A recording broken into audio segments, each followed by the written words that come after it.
And it looks like we are on. Yes, so welcome back to Star Trek Next Frontier. As you can see, it's a very special episode. Nothing but Klingon faces staring back at you. So this is going to be a bit different, as everyone by now at our virtual table is well aware.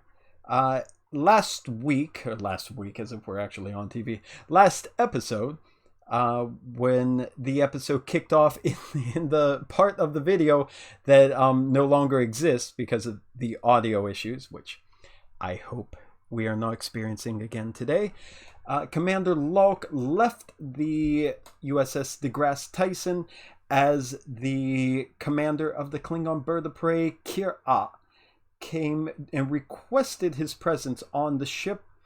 He was granted special leave by Captain Savik, so he departed the DeGrasse Tyson before the events of the last episode. So this episode picks up right at the beginning there, where Commander Lalk arrives aboard the Bird of Prey. And that is how we are going to see what the commander was up to while the DeGrasse Tyson was dealing with their science dilemma. And hang on a second, hang on. Something just crashed behind me and scared the crap out of me. Okay, I think we're good. We might be good. Okay, so everyone, welcome back. You are now Klingons. As you could tell, we have two new characters along with Commander Lalk. Commander Lalk, you're of course still Starfleet officer, half Klingon. The other two characters, would you just like, because this is kind of a one-off episode, would you like to give a very brief introduction of who the character is and who you normally play, since they can't see the performer's face, but they could at least hear who you are supposed to be. Who would like to go first? I can go first. I am Atrom, son of Kor from the House Caruhm. I normally play Frank Drake in the normal episodes. And Atrom is I don't know how to pronounce it in Klingon, so I'll just keep with the English, the weapons officer for the qIr'a. And comes from a family of weapon makers. And you'll find out more later. Thank you very much. Well, you're really stepping away from your regular role, aren't you? Yeah. Very. Hey, there's a slight difference here, and you'll see later. There's a slight difference. Okay. And our other remaining new Klingon face, would you care to introduce yourself? That would be Caruhm, son of Roremar. And he's the chef on board the ship. I usually play Lieutenant Weber, the Earth-raised Bajoran. And there we go. And now that is interesting to me. I love the fact that one of the standard positions on a Klingon vessel is the ship's cook, and it's quite an important role. So I'm glad that we have a ship's cook with us. And I'm looking forward to see where this goes for this episode. Okay? Let's switch the map over. So start the scene. Commander Lalk, you arrive aboard the qIr'a and you transport it in, and they escort you to the bridge, which, let me see, is the bridge on there? I believe it is. I immediately pick a fight with the closest Klingon to prove my dominance. There you go. Okay, roll initiative. Okay. So, okay, I think you can see the bridge. Everything okay there. Caruhm I do not have on the bridge right now because I figure as the ship's cook, he would not be on the bridge immediately. Is that okay with you? And if you want to have your guy on the bridge, you could put him there and that would be fine as well. No, I'm preparing something very special right now. Very special. Welcoming the new guest, right? Yeah. Okay. As you step onto the bridge again, I want to ask you, Commander Lalk, have you ever been on a Klingon military vessel before? Yes. Not in an official capacity, though. Okay. How long has it been?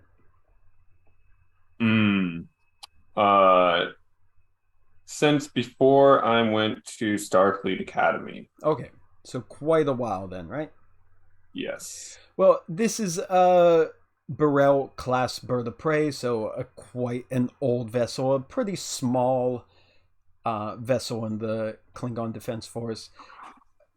Less than 24 crew members aboard, probably barely more than 12. Small vessel, very old, so you're probably quite familiar with the way it looks, layout. Most Klingon vessels have a very similar design, even though they're all extremely modular and customizable. It's easy for any commander to change it to look and have the layout that they want.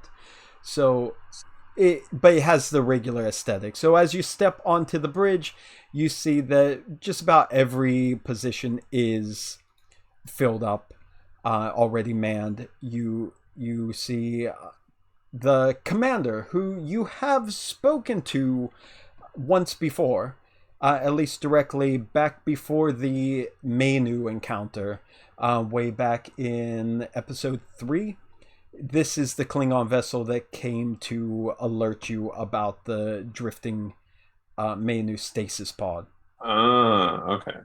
So this is your first time, though, having a direct in-person encounter with the captain, whose name is General Koldor.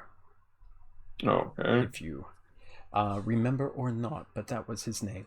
But as you come into the bridge, can you describe what you are wearing? Like, who are you wearing?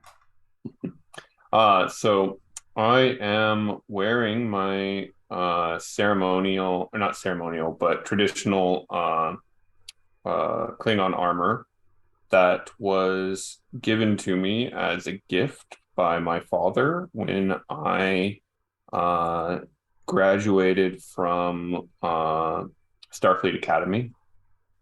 And it's not just any armor, because it was an armor that he made himself, as he is a rather renowned armor smith back home. And for many of the viewers who might not know this, my father is the Klingon and my mother was human. So yes, he is my connection to the Klingons, and so I'm wearing the armor he gave me, and I have my botleth properly strapped across my back, but I'm still wearing my red shirt from the Starfleet uniform under the armor with my pips on the collar, just to show that while I'm here as a Klingon, I am still a Starfleet officer. Very good. All right.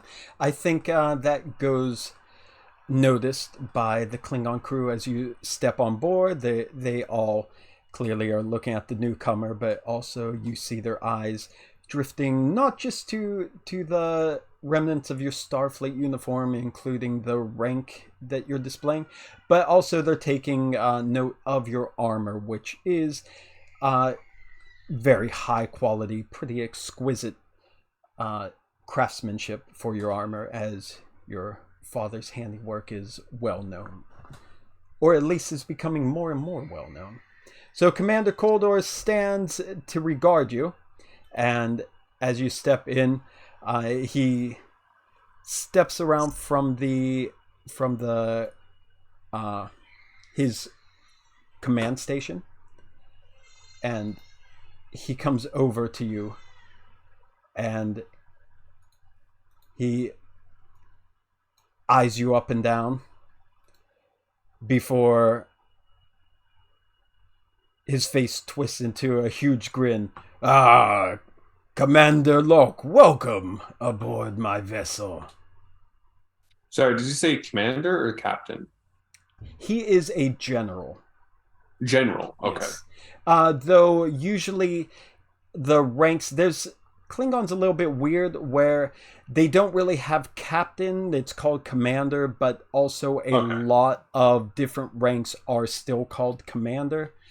So Okay. the captain might be referred to as a commander. Commander would be a commander. It's a slightly different terminology, but this man in particular, he is a general. Okay. General, that is a far warmer welcome than I might expect on a bird of prey. Well, I figure you would be a little more inclined to a welcoming gesture from your time in Starfleet. I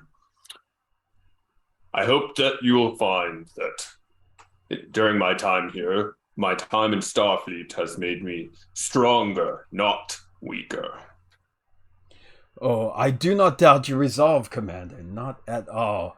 Not from what I know of you.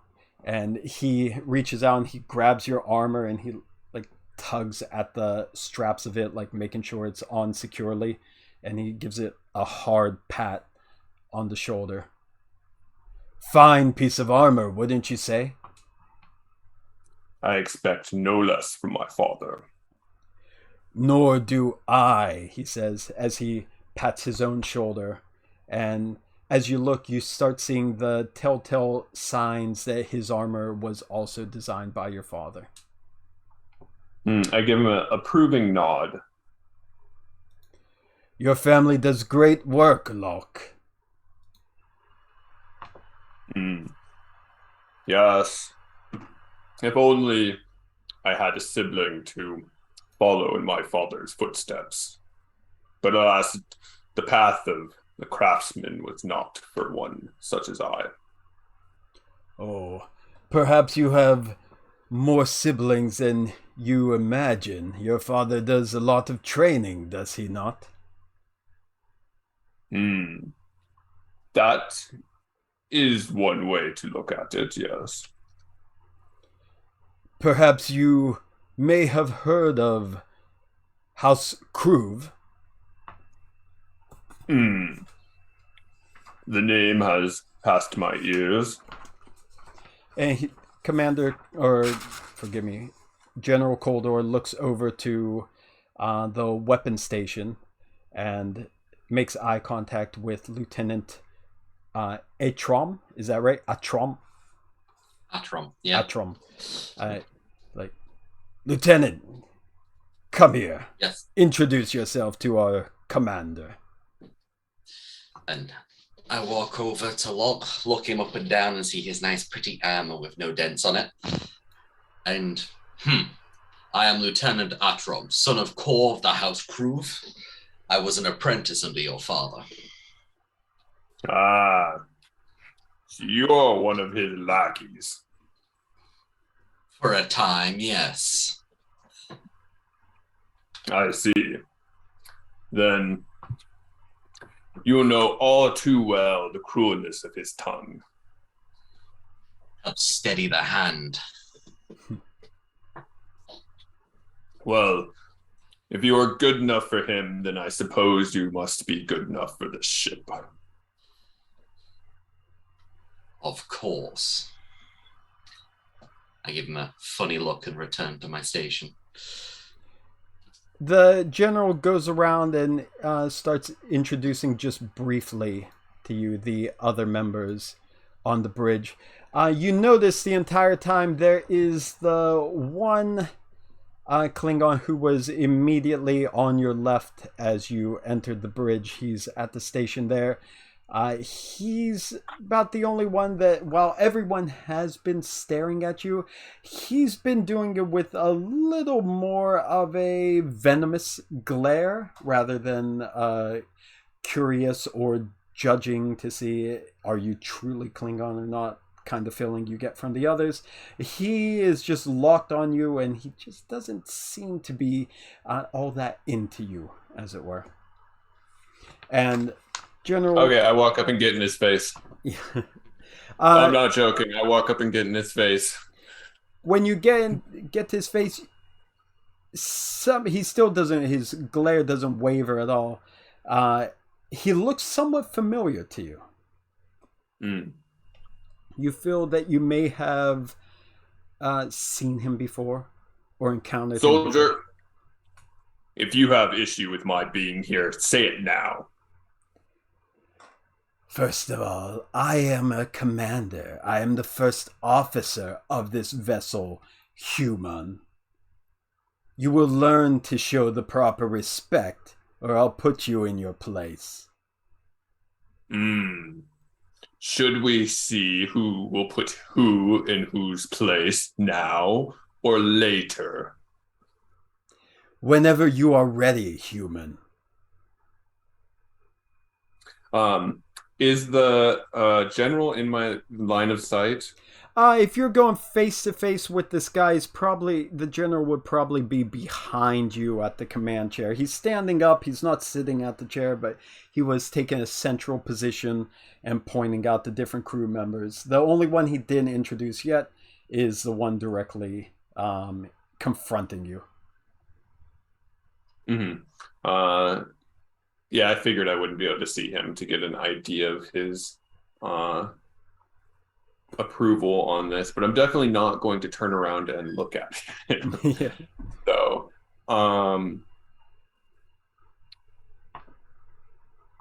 call me human again, and we can settle this now. Oh, I didn't know you were so ashamed of your heritage.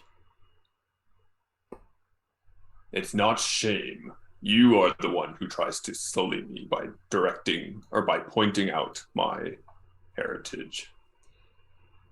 Before this unnamed Klingon could speak again, General Koldor finally approaches closer and like, that's enough, qIr'a. We've already heard your words of discontent for having him aboard. This has nothing to do with you. So the other Klingon just gives a snarl at the general and then backs down. I would say forgive me, but that's not really the Klingon way, General Koldor says to you, Lalk.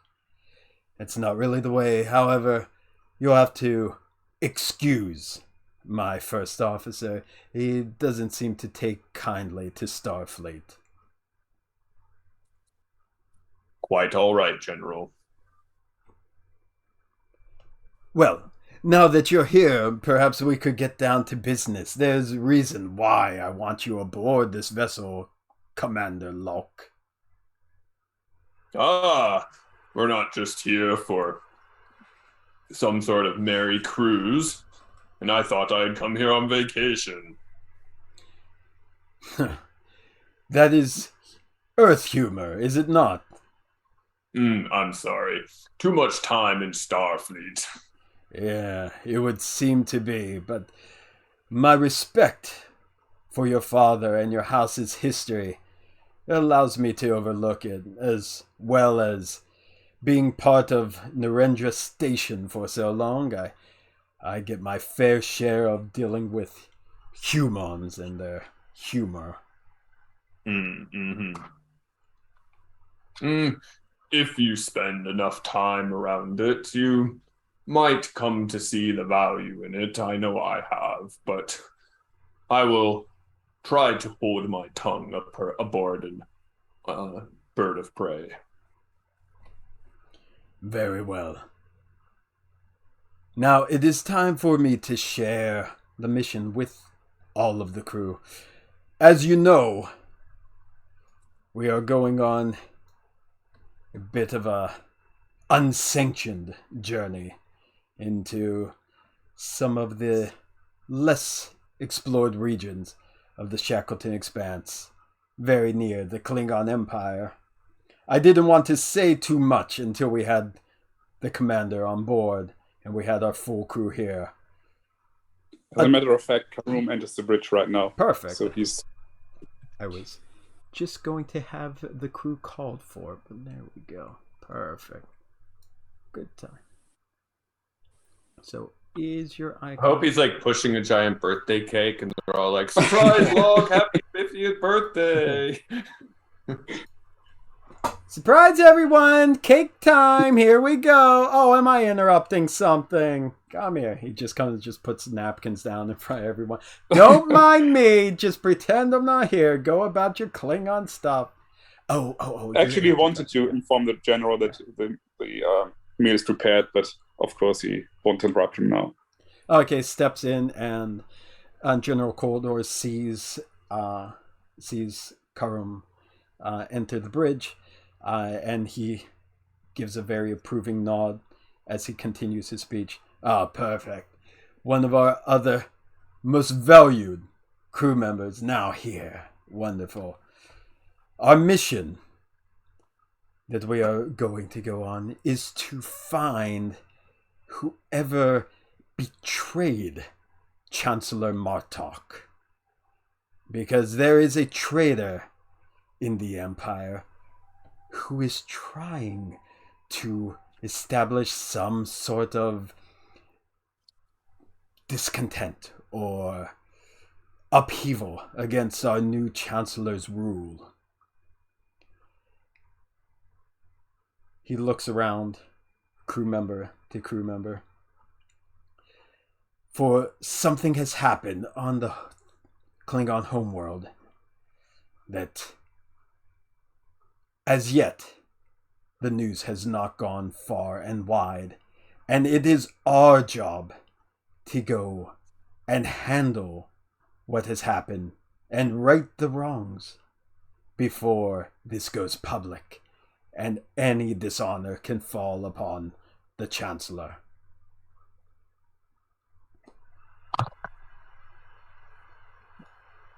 Let me just lock out the way. Sorry. Must admit that I have not been as well informed about the happenings of politics back home. So if you could explain some of the more finer details that the rest of the crew might already know, I would be greatly appreciative, General. He nods to you with a grunt. Maybe we could do this while eating, because it's not going to keep itself warm. Yeah. General Koldor looks at Caruhm. Yes. Before we explain this, yes, of course. This is Commander Caruhm. He is the ship's cook, and let me tell you, what you are about to feast on here is better than anything that comes out of that technological replicator on your starship. Excellent. I must say, no offense to you, General, but this might be what I was looking forward to most about coming to this ship. General lets out a hearty laugh. Like, perfect. Caruhm, lead the way. Let us start off this new mission with a great feast worthy of what we are about to do. And the unfortunate thing, as a side story, is there's no real great map for like a Klingon eating hall. I've been like looking around, but I can't find anything really good for like a great like chamber just for them to be eating. So did you try Googling like pigsty? Hey now, come on, let's be nice. Let's be nice here. So what I'm going to do instead is, which room looks the best for that? I'll say that because there is so little room here on this small bird of prey, I'll say that what they do is the cook sets up an eating area in the cargo bay. Because generally on Klingon ships, the entire crew eats meals together. So having a place large enough for everyone to eat at the same time. How about the cargo bay? How's that sound? Let's do it. Unless you've actually... Oh my god, what happened here? Something crazy just happened in the cargo bay. Alright, let's switch over to the cargo bay. Hang on. Yeah, I'm trying to look at the maps, trying to see if there's anything good, but yeah, I was really disappointed that there wasn't a good eatery. Okay, so going to the cargo bay, which I did, except I didn't bring you all with me. So going to the cargo bay, there we go. Let's see here. Gotta put all the crazy Klingons in there. There's Caruhm. They're not coming in. There we go. Now they are. Where's Lalk? Let's see. And I have to apparently have to get from that page there. So everyone just shuffles their way into the cargo bay. Of course, the Klingon ship. It smells what you expect it to smell like. Klingon. So again, inside there, we'll say that you have the table set up.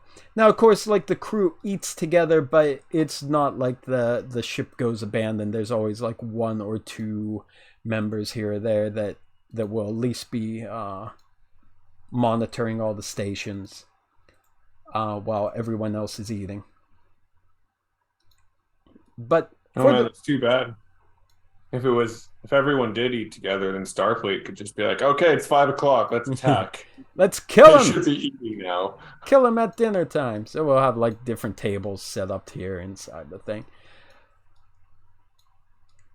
As everyone piles into the cargo bay for the dinner, the first officer, Jakar, he stops at the top of the stairs and he looks down when everyone goes to the table, and he calls out, "General, I will take the watch on the bridge. I don't have an appetite at the moment." And he locks eyes with Lalk again. It seems your appetite is... never mind. The general just waves him off and doesn't give him a chance to respond, so allows him to go. And General will sit with you. Atrom will sit with you, and then Caruhm, how is this food being served here? And what is the meal? Well, it's a large selection of specialities. The main thing that's in the center of the table and the biggest pile would be regush serpents fried in the brain fat of my pet targ that I had to put down last week. Okay. So, as a special honor to have that. That is an honor. Like if you, Damn. with how revered targs are, the pet targs are, and having this be stewed in the juices of his own personal pet targ who died, that shows this is a high quality meal you're getting here.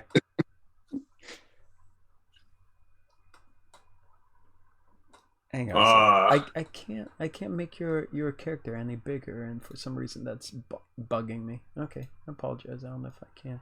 Okay, it's working. Thought that the tears of your comrades could taste better than the tears of your friends or of your enemies. The Klingons let out a guttural laugh, as they're wont to do at that. But the main table is going to be the general, Commander Lalk, our honored cook Caruhm, and Atrom, also bridge officer. So sitting there while the junior officers are seated together at the smaller tables set up in the cargo bay. So, Commander Caruhm, why don't you introduce yourself to our special guest here? This is the son of Lalk. Lalk, the son of Lalk. He is, as you know, a Starfleet officer, but his father, the great Elder Lalk, he is the one who provides the exquisite armors that we have here on this vessel.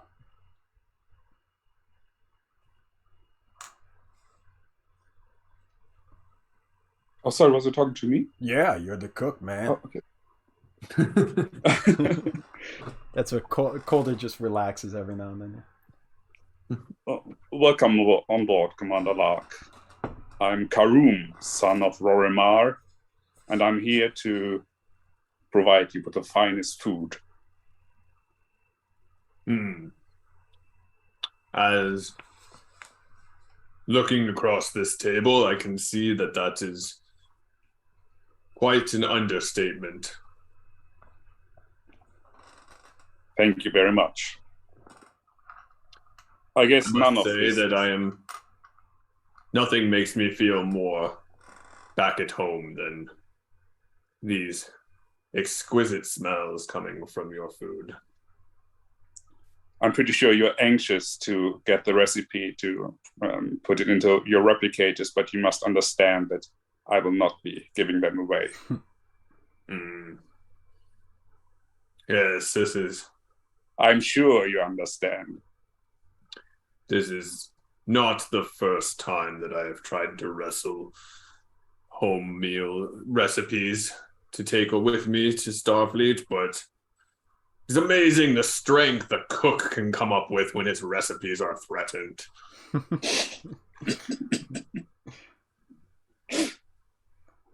General Koldor speaks up. Indeed, Caruhm is one of the finest officers I've ever served with, and I think he would be the last I would ever surrender in a fight.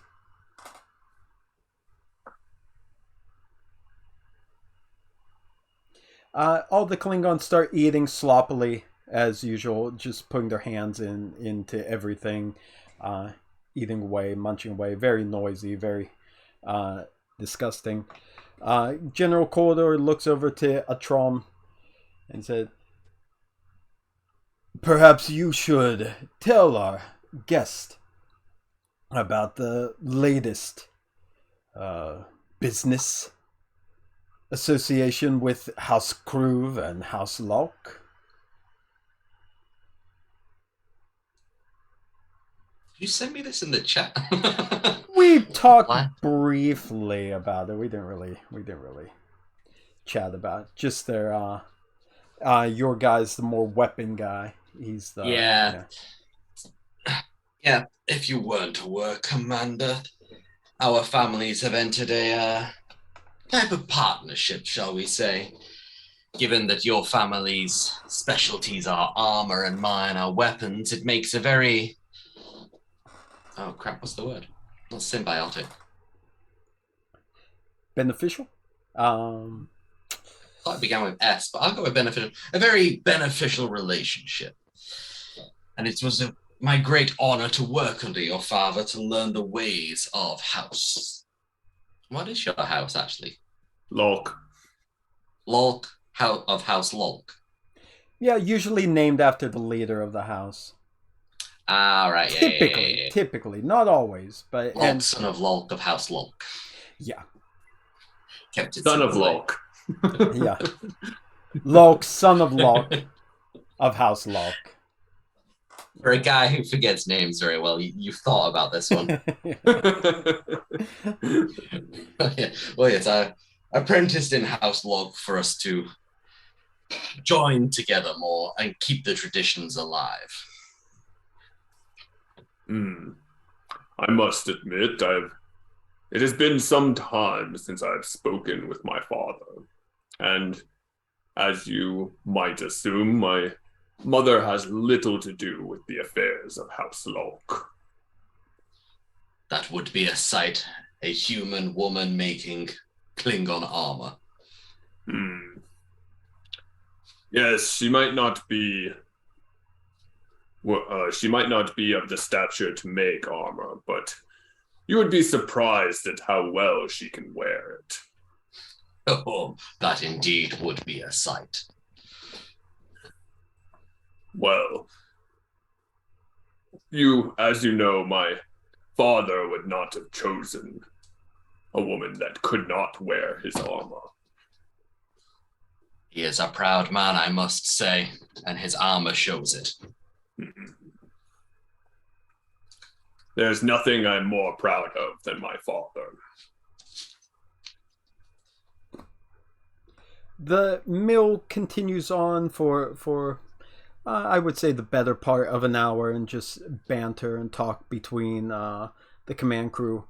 The other Klingons, the junior officers, they typically keep to themselves because it just would not be their place to come and interrupt the senior officers unless they are called for specifically. But they are just as loud and boisterous on their own as you would imagine a Klingon ship to be. Tell me, Commander Lalk, do you feel fully accepted among the humans or the Federation in general? Because I'm pretty sure not everyone on board this ship will accept you as fully Klingon. Well,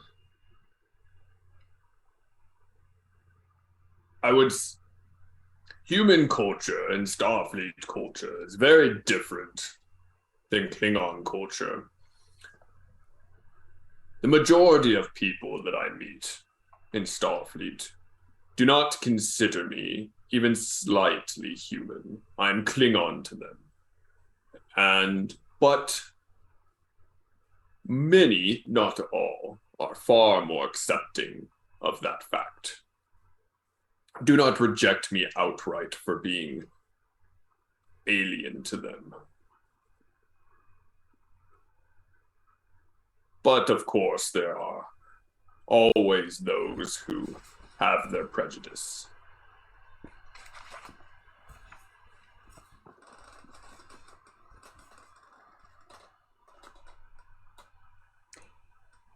Is there anyone else who wants to cover something before we end the dinner? Nothing particular at the moment. Okay. All right, so then as all the Klingons finish eating, General Koldor expresses his great admiration for the skill of Caruhm in creating yet another fine dish, and one of the finest. I take a bow. Yeah, takes a bow. Everyone and all the other Klingon, the junior officers too. They let out a cheer for you as you say, because they love your cooking, my friend. They love the cooking. But as getting up from the table, General Koldor looks over to you again, Lalk. Like, I know it has been a long day for you, Commander, and you might want to get to your quarters and start preparing for our mission going into glorious battle. However, if you would not mind accompanying me, I have a bit of a private matter I would like to speak sorry. with you. What's that? Actually, we were planning Oh, to dessert! No, the dessert. yeah, okay. But also, the general wanted to fill Commander Lalk in on the details of Klingon history. Oh, yeah. And was... me. about the politics. So, yeah, I was going to kind of cover that, but yeah, you want to... you personally want to hear it yourself, right? As a player, yes. Okay. So yeah, I was going to do that in the next thing. I just didn't know if you wanted Caruhm to be listening to it as well. But as a player, okay, if you want to listen to it, yeah, I'm going to do that in the next scene. Okay. Yeah, I thought it was happening over the meal. It's happening over a meal, but you know how Klingons are. They get kind of sidetracked on that. So it's going to pertain a bit to what he wants to talk to them about in private. So not going to be an in-depth history because, I mean, what the heck do I know? But just going to be the stuff we need to know. If that's okay. Yes. Sure. Okay. So General Koldor asks you, Lalk, to accompany him for a private meeting, and he turns to Lieutenant Atrom. Said, Lieutenant, I also request that you are there as well. There's something that pertains to you that I would like to discuss. Of course, General. Okay, General turns back to Caruhm. As always, one of the most honorable meals the Klingon could have. You do this ship proud. and he salutes you. I take a bow again. Thank you very much, General. Okay, so the three of you are going to depart while the junior officers, the ensigns of the crew, as it were, they take part in cleaning up the dinner for the commander. Because, of course, Caruhm is also a commander, so he holds quite a high rank on the ship. And, of course, the cook is one of the most respected roles, so people are definitely going to help. So let's get to the next room. Get me here. There's already a ton of maps I have on what's it called? Roll20. That it gets kind of hard to find what I need to find. Okay, let's see here. There's a drum and there is Lalk. Okay, changing the page over. Let's see. Do you see that? Hi. Okay. So far, so good. All right. So you go into it's basically the map room of the ship, where it's a general meeting area and also a place for privacy on the ship. So that's where General Koldor takes the two of you.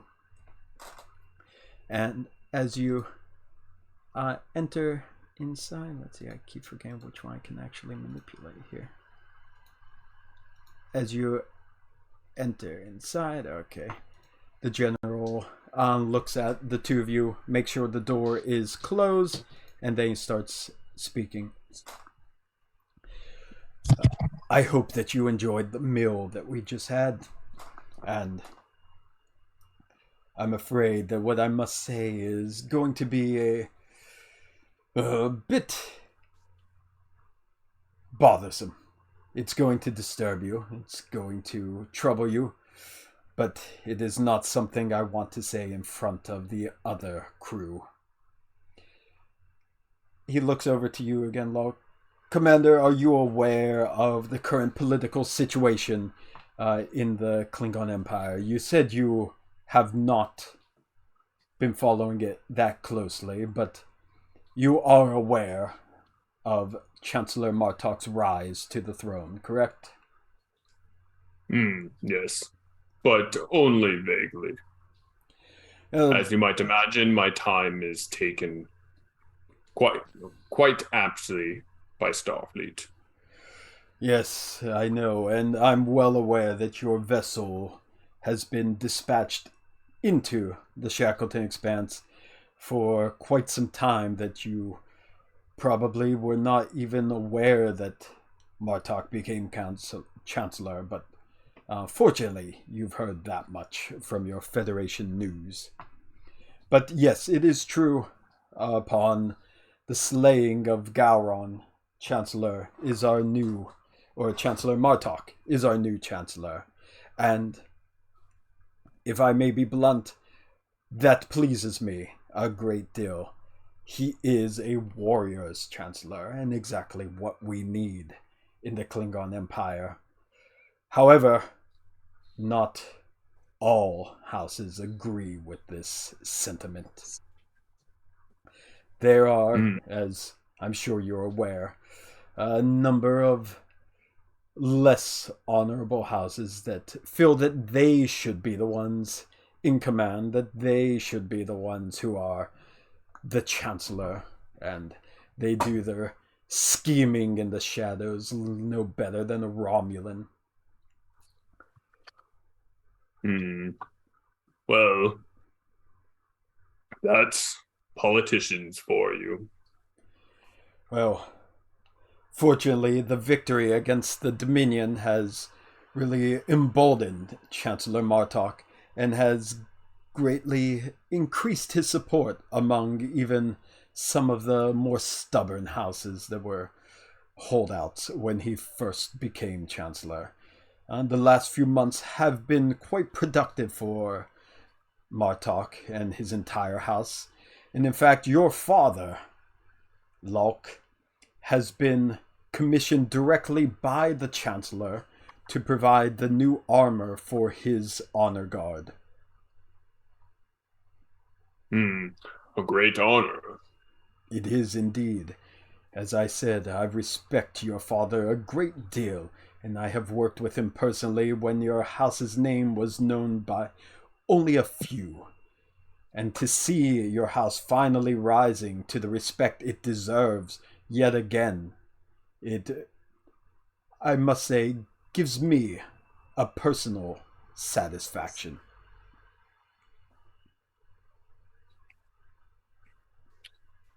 Well, I wish my father the best in his endeavors.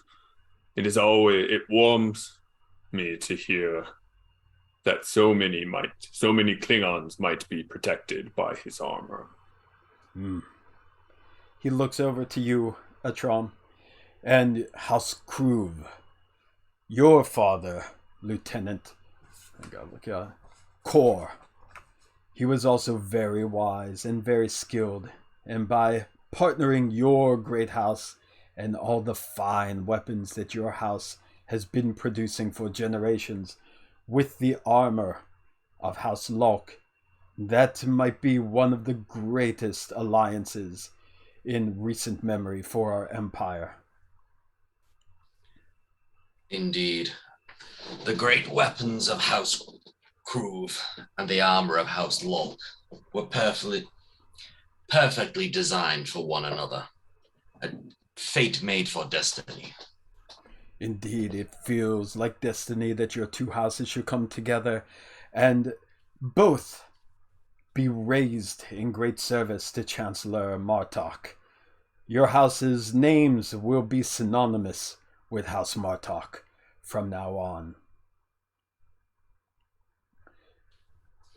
He takes a step back, and after he says that, he looks at both of you, that you could tell there's something he's building up to before he finally gets around to it. As I mentioned, there is a traitor in the Empire who is trying to bring dishonor and disgrace to the new Chancellor. There has been an incident just a few days past where I regret to inform a number of the Chancellor's own very trusted members of his council have been murdered by whoever this traitor is. And it concerns our families.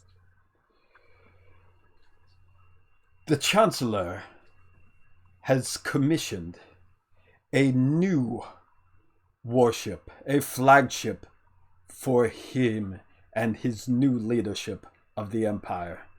It was to be a variant on the Negh'Var class warship, and it was going to have the latest of the technology for offensive and defensive capabilities that we have developed during the Dominion War.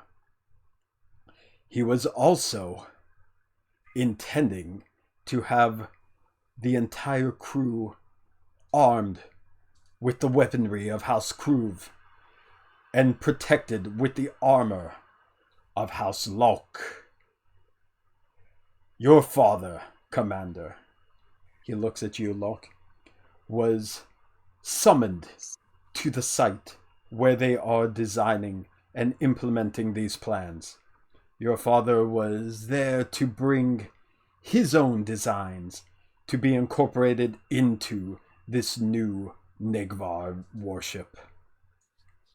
That is when the attack occurred.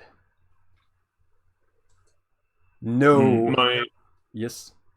Oh, sorry, just my eyes slightly raised, but I try and keep any emotional reaction hidden. No one had any idea where the attack came from or where the attackers retreated to. But all we know at this stage is that the plans for this Negh'Var have been taken by whoever is responsible, and all Klingons who were at this facility were murdered.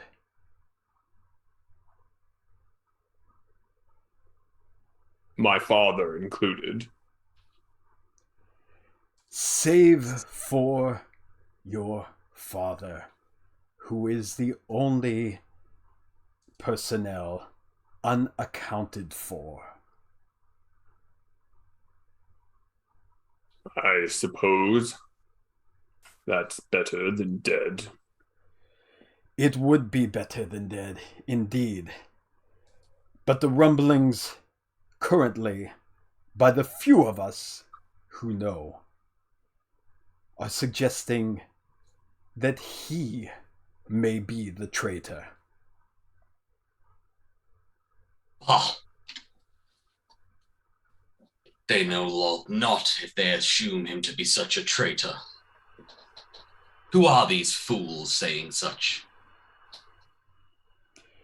No, I can see why they would say such things. It is easy to brand a Klingon who marries outside of the Klingon race as a traitor. An easy scapegoat, and obviously the target used by whoever these actual traitors are.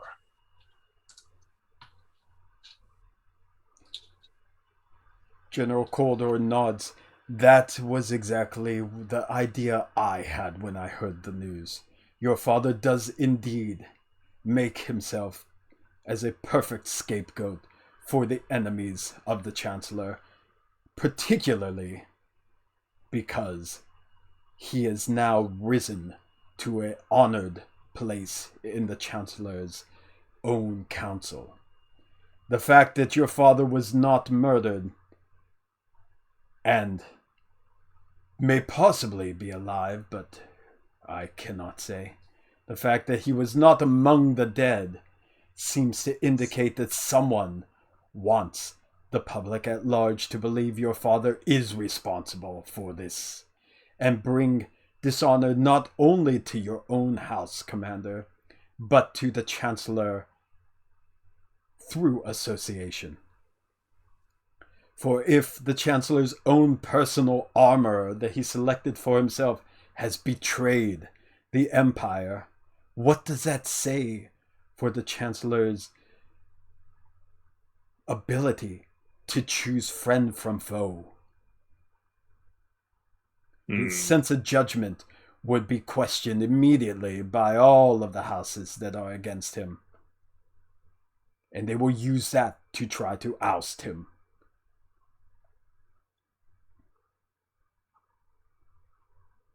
Unfortunate. It is unfortunate that the public can be so easily swayed by such stories and nonsense. It is indeed unfortunate, but that is exactly what we are facing at this moment.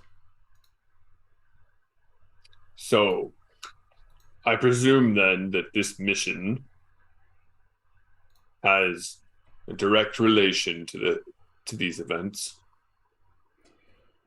You are correct, Commander, for we are on the trail of who these traitors are, and it is our mission to destroy them and retrieve the plans for this warship, as well as find out what happened to your father.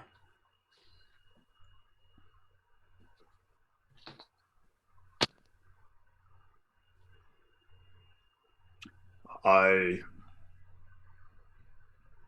must admit, General, I had been looking forward to coming and working with you aboard your ship, but this is not what I had imagined.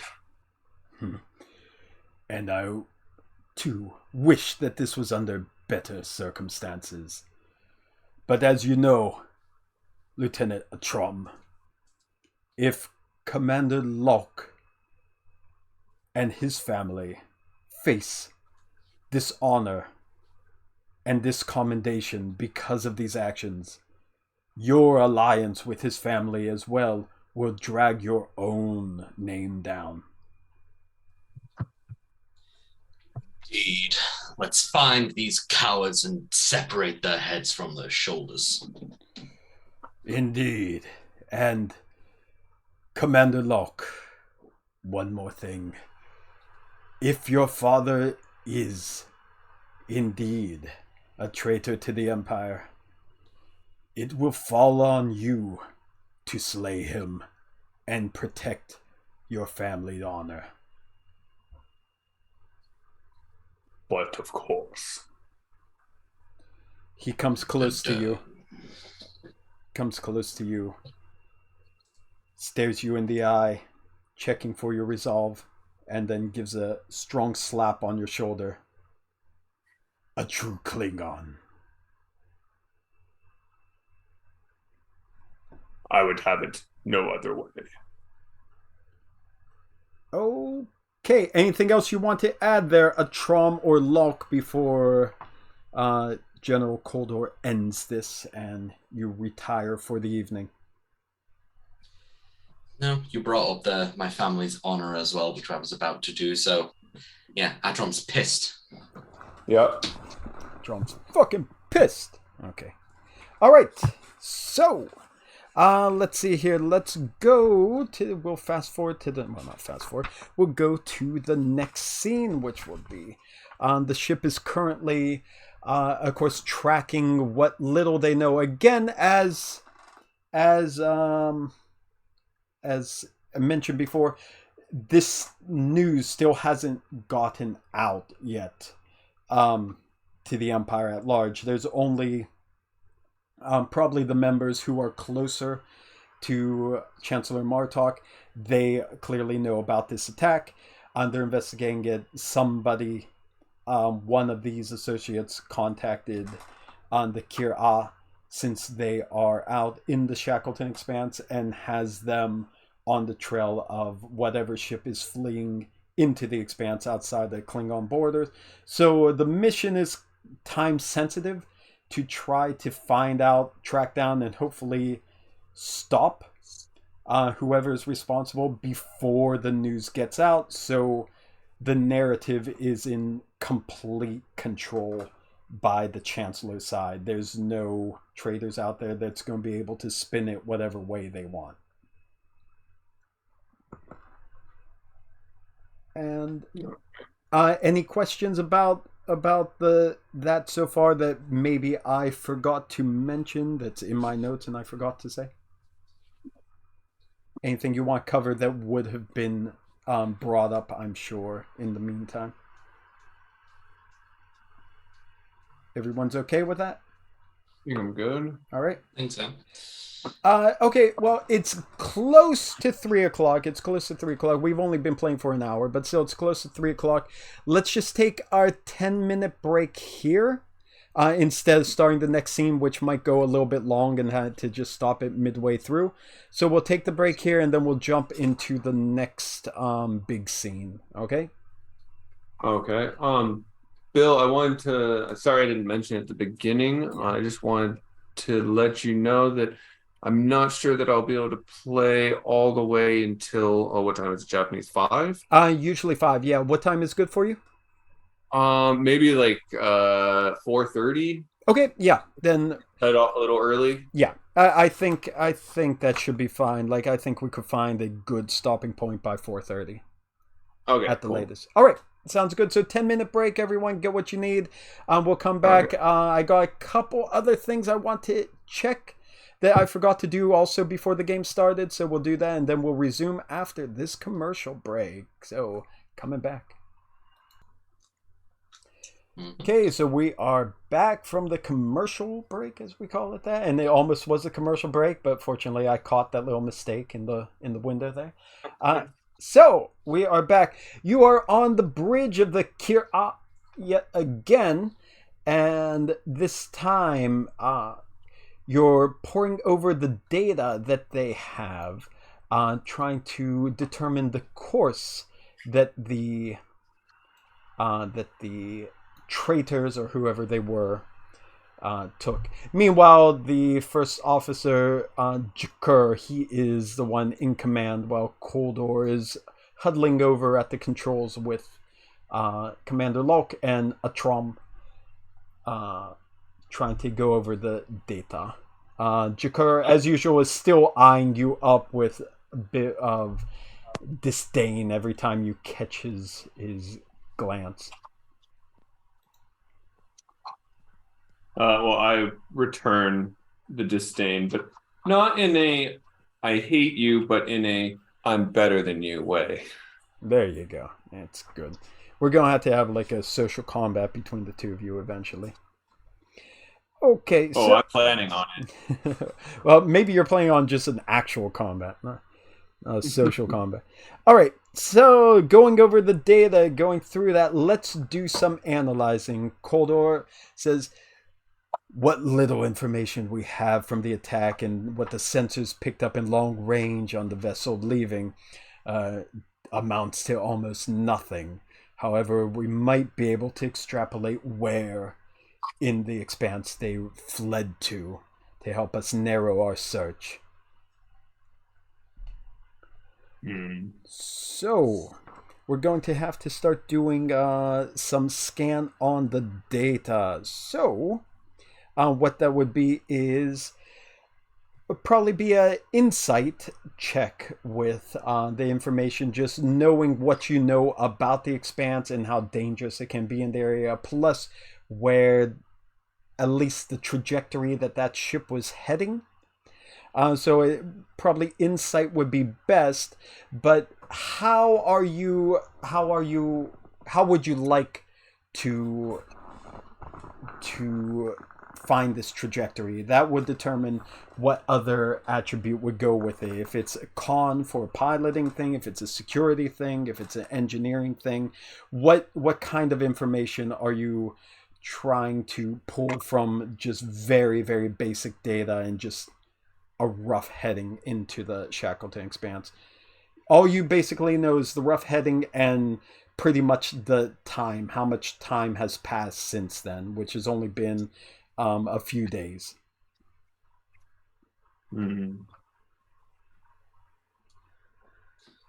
Perhaps scanning for any warp signatures in the area, heading into the Shackleton Expanse, because I don't imagine many people going in there for fun. Okay. Anything you can think of? I suppose I would be looking for I mean, the Shackleton Expanse isn't exactly like Klingon territory. No. It's outside, it's just outside the borders of all three main polities, so Federation, Klingon, and Romulan. So I would assume that that since they are in essentially no man's land, they probably don't feel as strong of a need to really hide themselves. I mean, they want to hide, but they don't need to hide as well as if they were still in Klingon space. So I would use my intuition to be looking at the maps for something that was easily accessible, but also could serve as not camouflage, but cover, I suppose, for them to hide it. Okay. Whether that's some sort of heavenly body or phenomenon that's not too dangerous, because there would be no point in hiding in a very dangerous location given that they are so far out, but also somewhere that's not, or somewhere that gives them some sort of cover. So I'll be looking for physical manifestations that would make logical sense for them to hide in. Okay, so you'll be checking maps, and so you want to have a Trom search for warp signatures first, and then you apply that to checking maps? Yeah. How would that work? Makes sense. Okay. Hmm. Of course, even though you're not on the bridge at the moment, Caruhm is also a commander, so he holds a very high rank, so he would be, of course, his input would always be welcome on that. If you want to have Caruhm also on the bridge during this time, that's possible too, to share your insight, or you could just be preparing mills down below.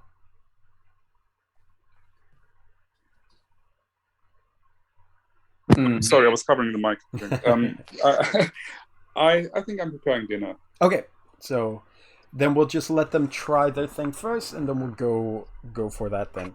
So we'll start with you, David. So that would be, you're just scanning for warp signatures, so it's not going to be an insight thing there. It would just be a regular kind of science scan. So that is a control and science, I believe.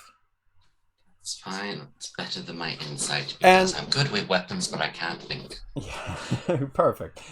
Julian, can you roll? I don't know if you're able to open up the character sheet. Sometimes you have trouble. If you can, could you roll for the qIr'a with the sensors? Mm-hmm. Yeah. Something. Not. Oh. Where is the qIr'a? Yeah, you know what? I was just about to say it's not here. Do you know why? Does anyone want to guess why? Anyone want to take save? No, I clicked save. I just did not share it with anyone but myself because I am selfish. I am selfish because one of my windows is set to player mode, and like my other one's GM mode. So I'm looking at the player window. I'm like, why are we missing the ship? Okay, it should be there now. It should be there now. So first we weren't worth the 1500 Klingon uniform, and now we're not even worth looking at the ship's character sheet. Yeah. Where? Hang on a second. Where is it? Okay. Here we go. All right, there we go. Do you have the? Do you have it now? I don't. You don't. Let me refresh. I can see it, so it might pop up once you refresh. Yeah, it would be in the Klingons section again. Oh, look at that. I really got to fix it. There is no apostrophe after there. Okay, I fixed that, kind of. Oh, there. Yeah. Okay. So then that would just be a sensors and science. Sensors and science roll for them. As you could see, there's... Let's see, they don't have any science stuff that boosts them there, but focus is always on. I can't use shipborne tactical systems as my focus, can I? Not for this one, no. Do you have anything else? Oh, again, everyone, you still have a point of determination. We all start with a point of determination. 6 threat as usual, 0 momentum because no rolls have happened yet. Okay. Yeah, I don't think you have anything. No, that was my only hope. That's fine. So 1 complication range, task roll 2. Let's go. Oh, why am I all the way at the top? And I failed. Great. Okay. Come on, ship. Well.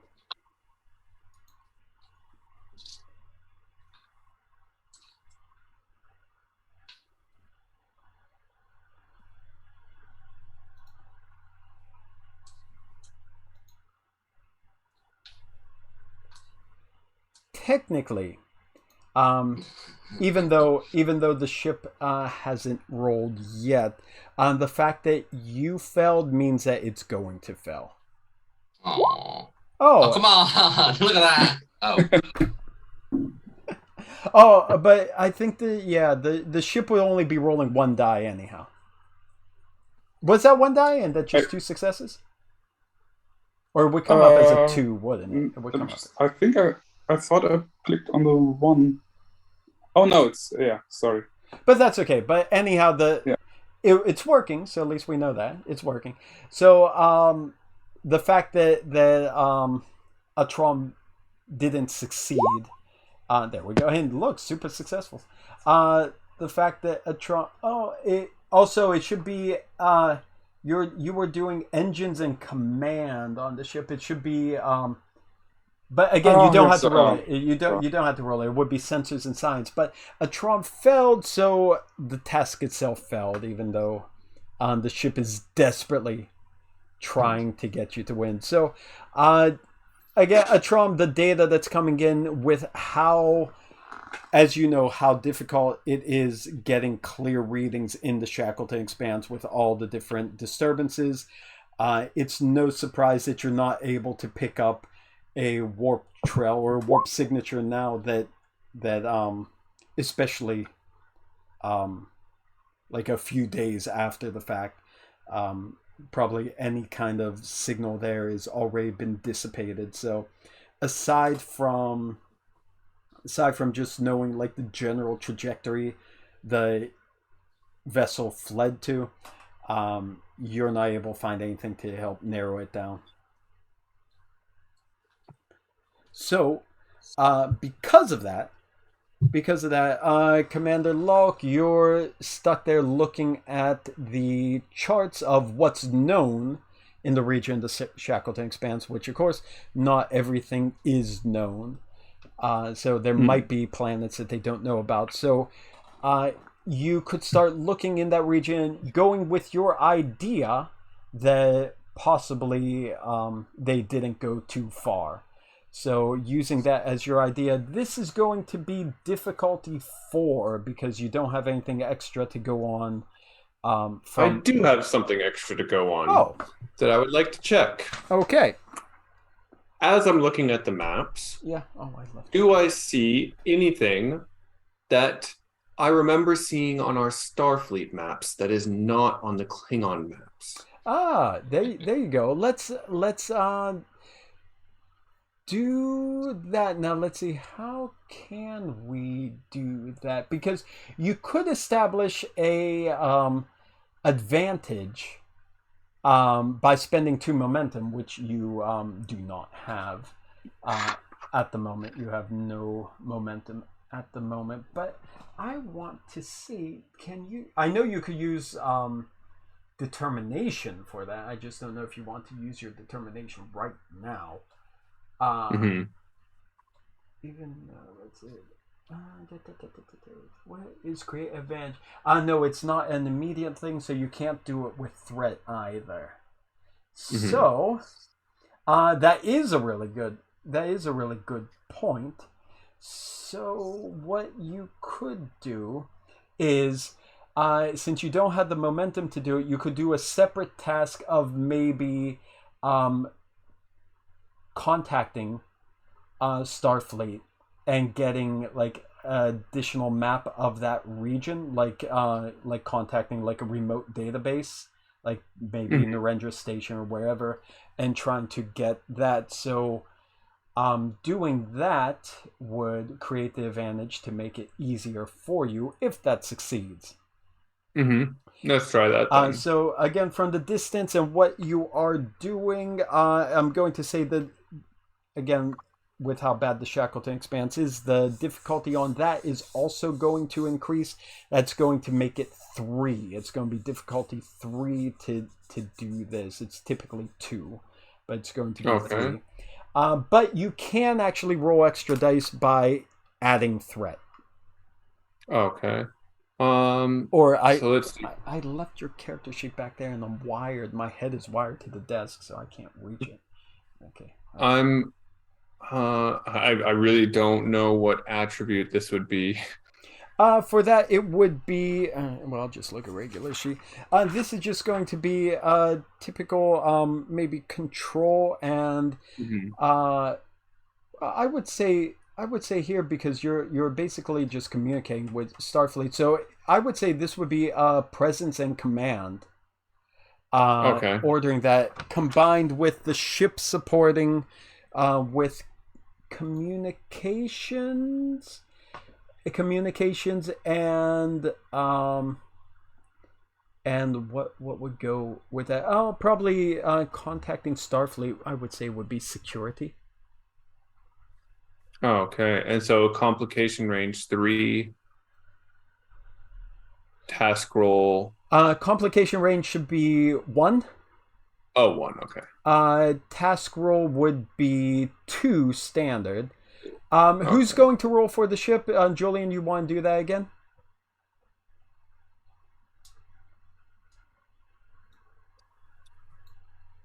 Was that? I was in the bathroom.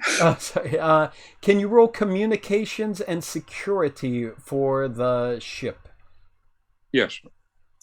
And I guess does Starfleet protocol fit as a focus for this or no? Starfleet protocol, Let's say it does, because you are kind of throwing your weight around, be like, look, I need this data now. I'm a commander. Don't ignore the fact it's coming from a Klingon ship. Give it to me now. Okay, so you're saying it in the way that would make them do it. So yeah. Okay. So yeah, we'll say that works. That goes through? Yeah. Oh, it's actually showing up here. So that is 1 and a 0. Oh, so you didn't roll any extra dice either. That's right. Oh, right. I could have chosen for more dice with the threat. Okay. So, again, you're not going to be able to get that data in on time, the time frame that they want it to be. So, even though your request is going out, unfortunately, because of the distance and you're not near enough relays, you're realizing you're just going to have to go on your insight alone. Okay. Huh, that's weird. It called communications on the roll for the ship. It called it null system. Okay.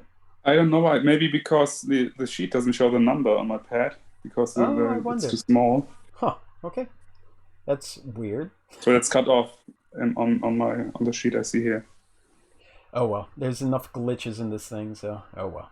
All right, so you'll just have to do your regular roll then, without the support there, Lalk. Oh, okay. So again, this is difficulty 4, and again, you can still add threat with it.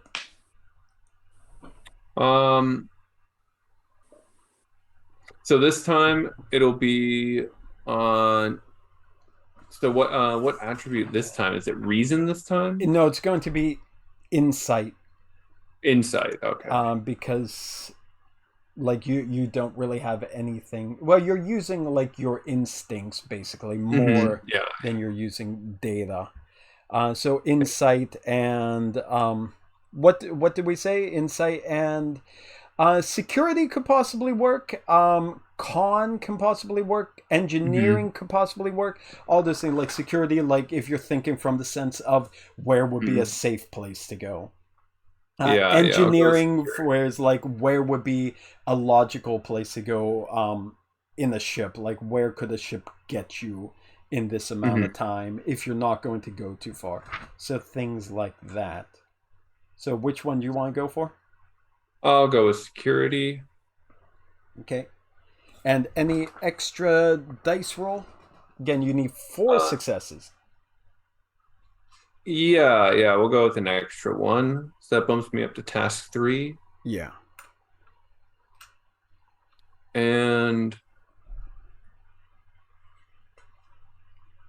for focuses, could I say combining leadership and survival would be the insight I need for hiding a ship? Oh, let's see. Yeah, sure. I could see it. I could twist the logic around there for that to be reasonable. Yeah. I mean, I'm assuming that survival is not just like how to make a fire and when you're stranded. No, it's focuses they're malleable. So yeah, you could twist it to the situation. It kind of makes sense. They're going out into the wilderness of the Shackleton Expanse. Okay. 101. So 2 successes instead of 4. So again, you find... I assume the ship is not helping me with this one then? No, because you're basically just using your well, you know what? How about this? Let's say the ship will help you. I mean, it basically is you just thinking about what's on there, but you could have the computer process thing give you another chance there, like processing things like you're thinking this distance, I'm going for this reason, that, so punching in the data, so like what planets are within that range. We could do that. So how about that being Julian, again, if you could get a computers and for that one, I would say probably computers, and which one makes more sense there, because you're processing the information that they're punching in. So, and you said you were going by a security aspect, so I would say maybe actually computers and con, probably, because con is like navigational data. So computers and con. Yeah, I can try. Okay, thank you.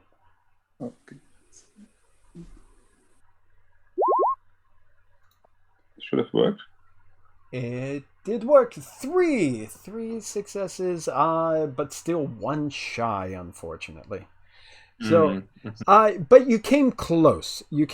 So, you spend a lot of time going over the data, but you're not finding anything that looks. You're not finding anything that, like, yeah, this would make a good hiding place. This would make a good hiding place. This would make a good hiding place. But you did get 3 successes, which is pretty good. So what I can do for you is, usually it's 2 threat I could do for a fail forward. But you got so close, so for 1 extra threat, I could give you a lead that you came across that's good enough place to start, even though it's not exactly what you're looking for. Let's go for it. There you go. Instead of... It's Klingon episode, we should have all the threat. You should have all the threat involved. Okay, so 1 more threat there. So, yeah, again, you didn't find a good potential hiding place, but what you did find in the region is the Klingon map does have a... I guess the best way to describe it is a refueling outpost. It's an unaligned outpost. It definitely, from what you're reading in the database there, it seems to be a place that would be typical for anyone going deeper into that region to make a pit stop there, as there's probably no other support facilities in that area. So there would be a high likelihood that this ship, if they were going to a place to hide, would make a stop there to make sure that they are stocked up and they're not going to run into any trouble being out there in the expanse with how dangerous it is. So while it's not what you're looking for, it would be a good place to maybe find another lead. Okay. Then I will inform the general of my findings. He comes over to your console, looks over your shoulder, and starts muttering like, Gentis 4, yeah, the moon there. I've never stopped there myself, but I heard of ships stopping there, yeah. There might be someone we could speak to down there.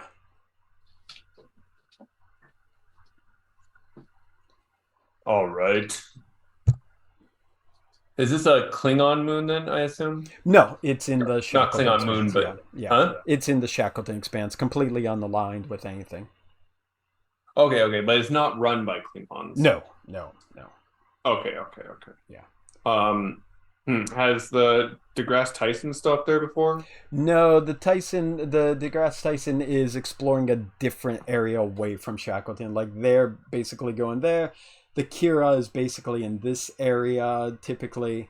and the direction that they went from the Klingon Empire, the assassins or the traitors went, is kind of that way. So opposite direction from where the DGT has been exploring.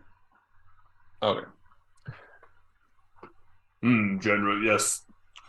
Our ship has never stopped here either, but it seems as good a place as any for us to start our search. And perhaps these assassins would have seen a neutral or non-Klingon base as an easy way to refuel and resupply without alerting anyone to their presence. Good. That will be our first stop on our quest to slay these traitors. General Koldor, he barks an order in Klingon to Commander qIr'a at the command station, and they start setting in a course there. Maximum warp. Let's get them before they get any further away into their caves. I really love that instead of warp and a number, the Klingons are just like maximum. Yeah, everything maximum. Shoot them on what level? Maximum firepower. Full spread torpedoes. Fire them all. Everything is the extreme. They also drink Mountain Dew when it's not blood wine. It's gotta be extreme. Okay, so you got no momentum in any of your things, so I have no momentum of yours to remove as we change the scene. So congratulations there. I bet you're thrilled about that. You didn't lose anything. So let's see here. Okay, we need an outpost. So hang on, hold on. I'll get you your outpost. I know what you're all clamoring for. You all want outposts. It's all you people talk about. Outpost this, outpost that. What we got here? Okay, and I got it. Okay, we got ourselves an outpost, everyone. Okay, can you see that? Yep. Okay, I cannot because I have to update that. Now I can. Okay, so the qIr'a travels to this planet. It's Gentis 4. It's a gas giant. The outpost is on the 8th moon of Gentis 4. So you are approaching the moon.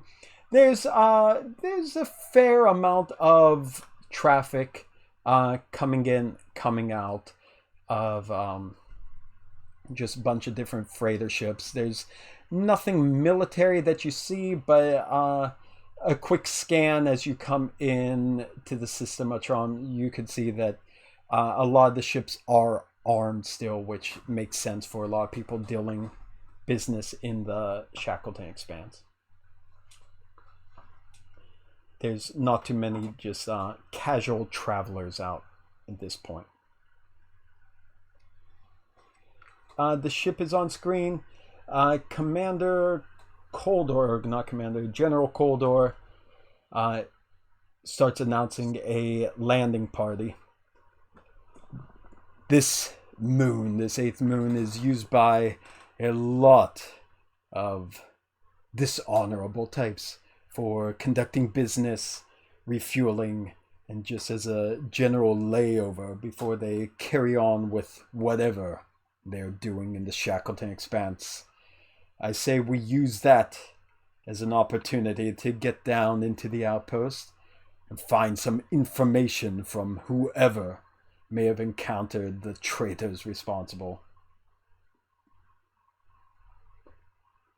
Well, I can't imagine there are too many Klingons coming through this port, so if they were here, I'm sure someone saw them. That is exactly what I hope. Commander, would you care to lead this away mission and get your first taste of being part of the Klingon Defense Force? Of course. Atrom, go with him. Yes, General.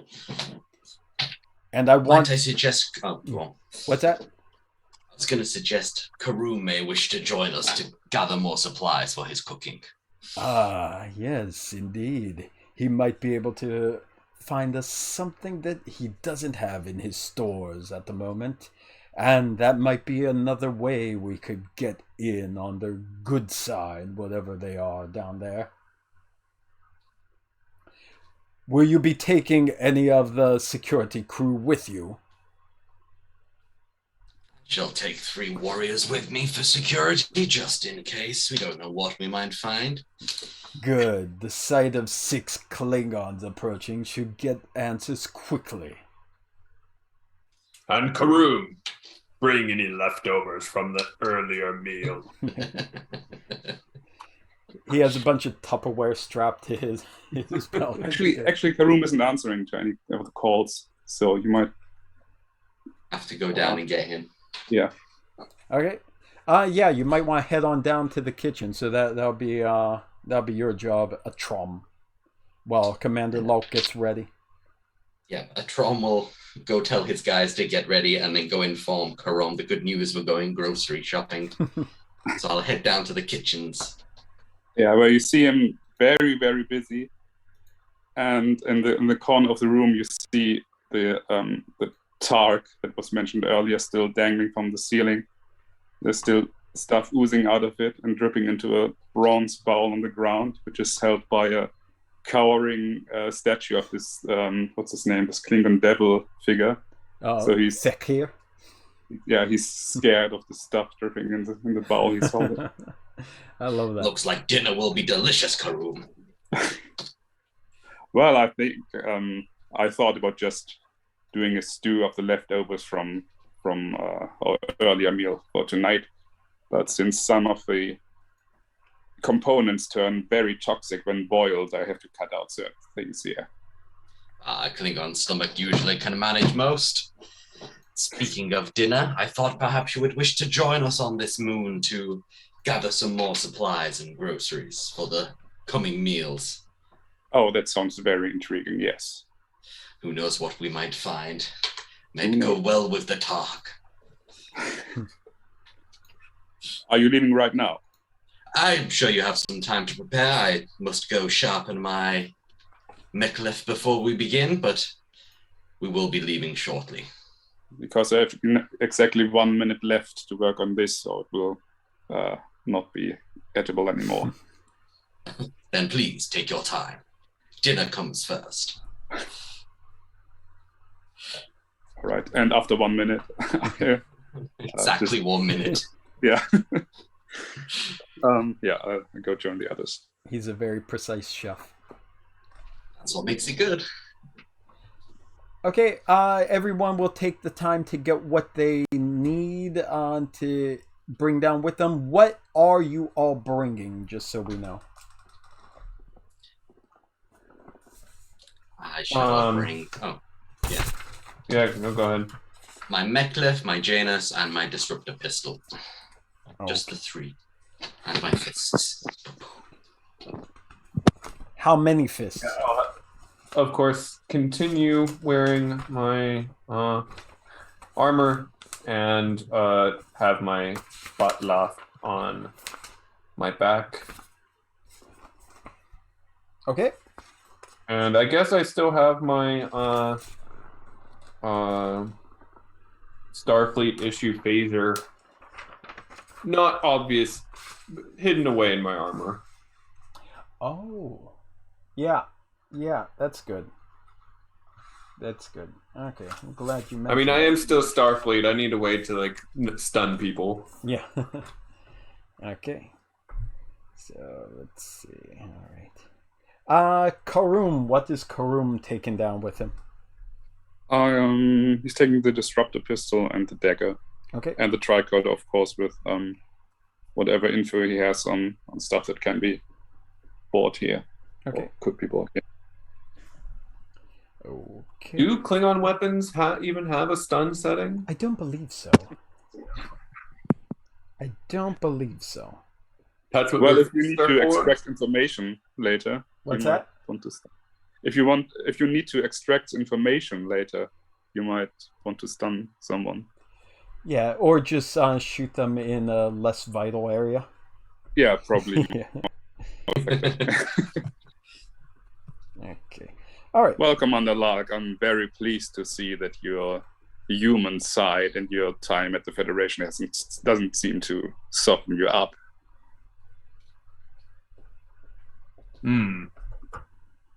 Or soften you down, for that matter.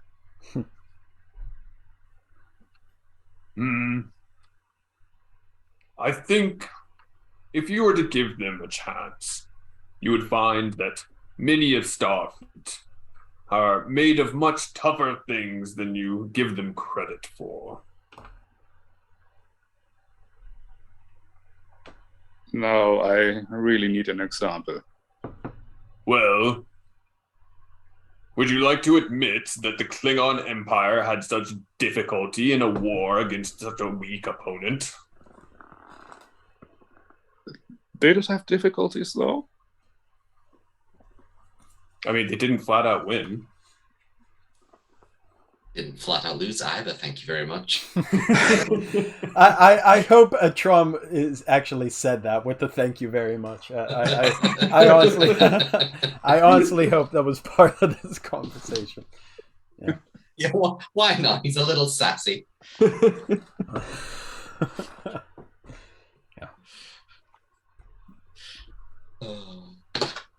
Okay, is the bickering done? Yeah. Yeah, I think Atrom got the last word. That one didn't flat out lose either. Thank you very much. All right, you go to the transporter room, and there, Commander Jakar is the one who's doing the transporting. As you go onto the transporter pad, of course, he's still giving Lalk that unpleasant stare. Say, "Oh, Commander, I just want to let you know that your annoying little cry home back to your Starfleet was taking up too much bandwidth on our sensors, so I had to discontinue the message. I hope it's nothing that you need, like a reassuring message from your mother, perhaps." No. Actually, it was a reassuring message from your mother. You take that back, you son of a bitch! You take that. He's trying to think of a good comeback, but instead he just engages the transporter, and the nice little red energy lines come over you, and then a moment later, you are down on the planet. So let's see. Do I? Lalk reappears and is not wearing any clothing. God damn it! Should have said that mother line. God damn it! Should have known. Should have known better. I don't think I have a plan of good exterior image. But you go out onto the surface of the 8th moon. It's cold. It's kind of a desolate moon.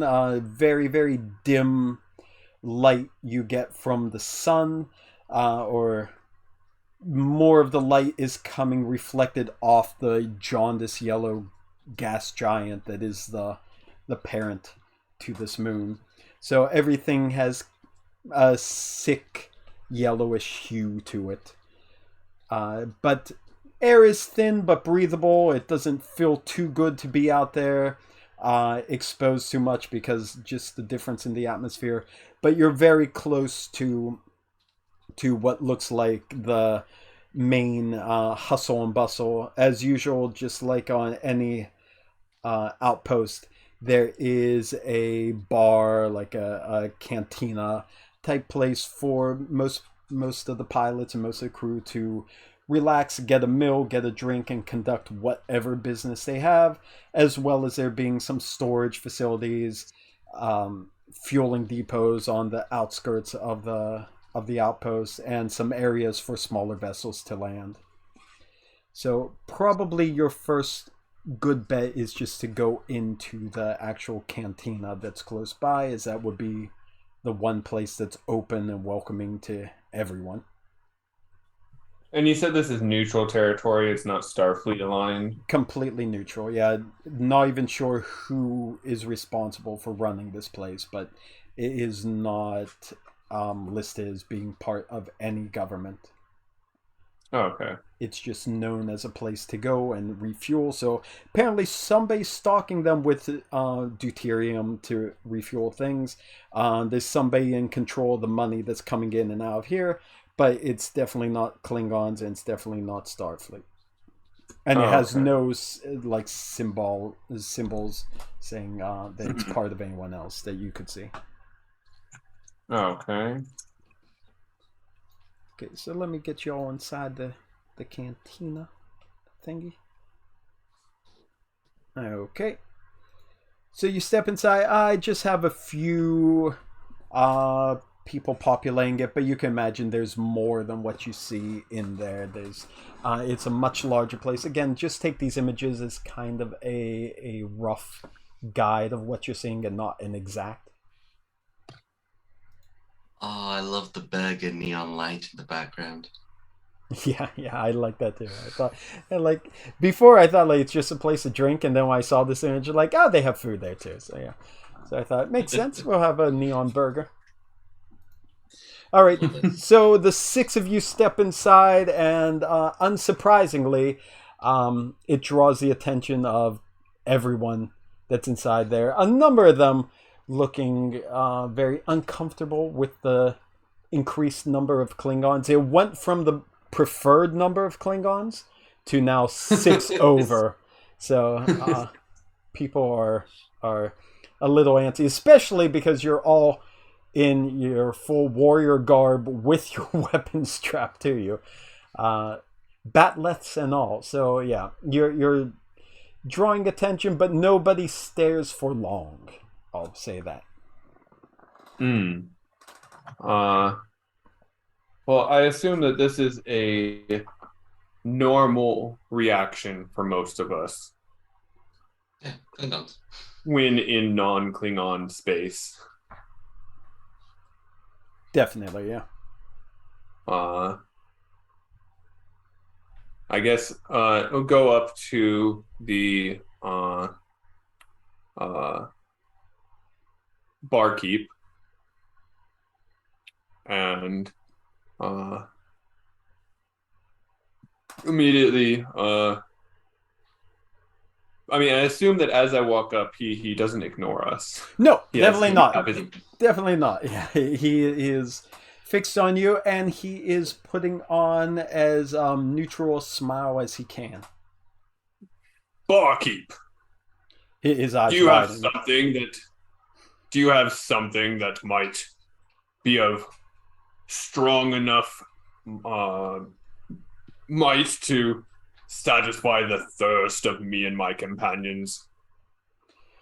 Well, I have nothing along the lines of blood wine that warriors such as yourself would prefer, but I have a few concoctions here that have proven to be more than a match for a couple of Nausicaans that came through here.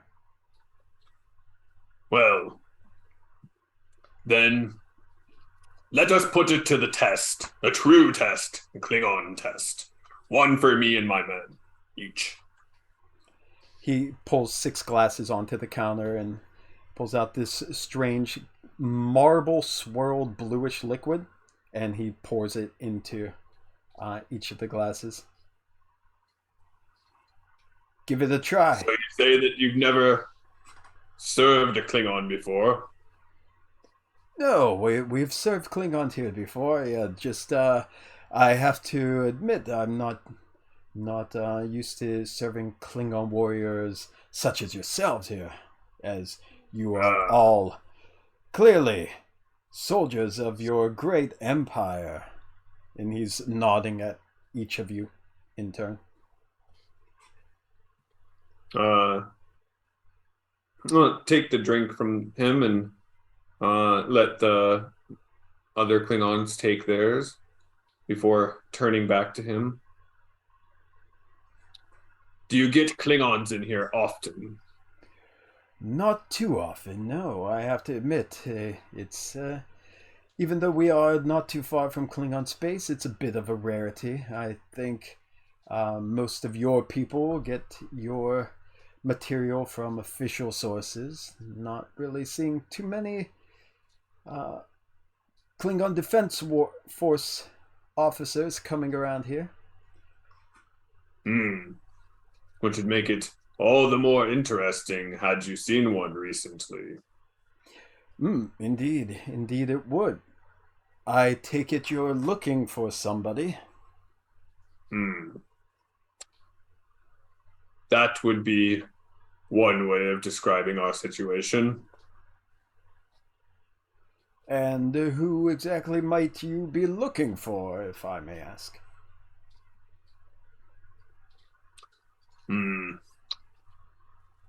We are looking for some, how can I put this tactfully? Fellow Klingons. Let's leave it at that. Okay, fellow Klingons. Well, unfortunately, I do not work the bar very frequently. However, I might be able to direct you to somebody who might know things from... how long ago did you say? Fairly recently, within the last week. Within the last week? Okay. Yeah. I think I know the exact person who might be able to help you out with that.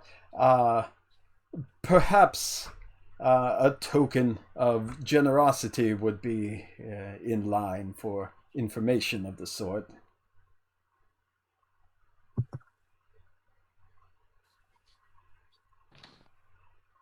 Klingons entering a bar and paying for their drinks and leaving everything in one piece is extremely generous.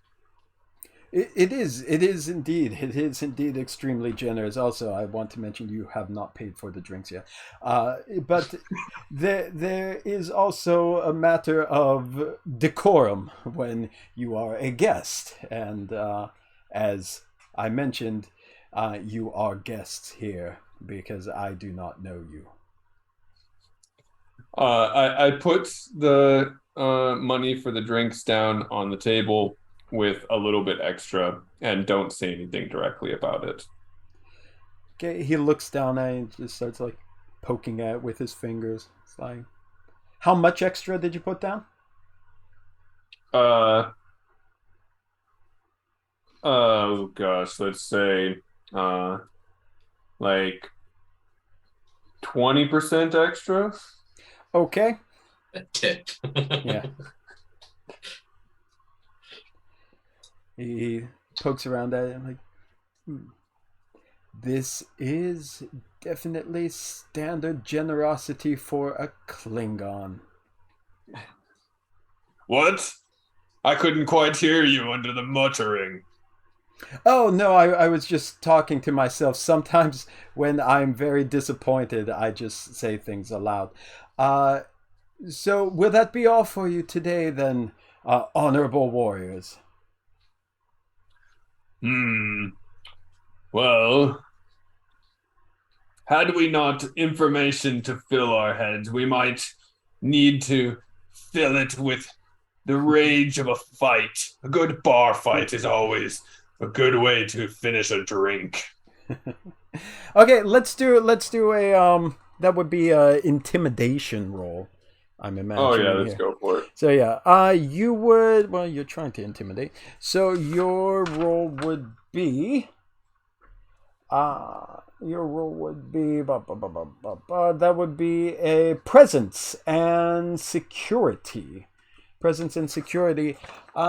This man also, he is going to be rolling his I think against this he'll be rolling a control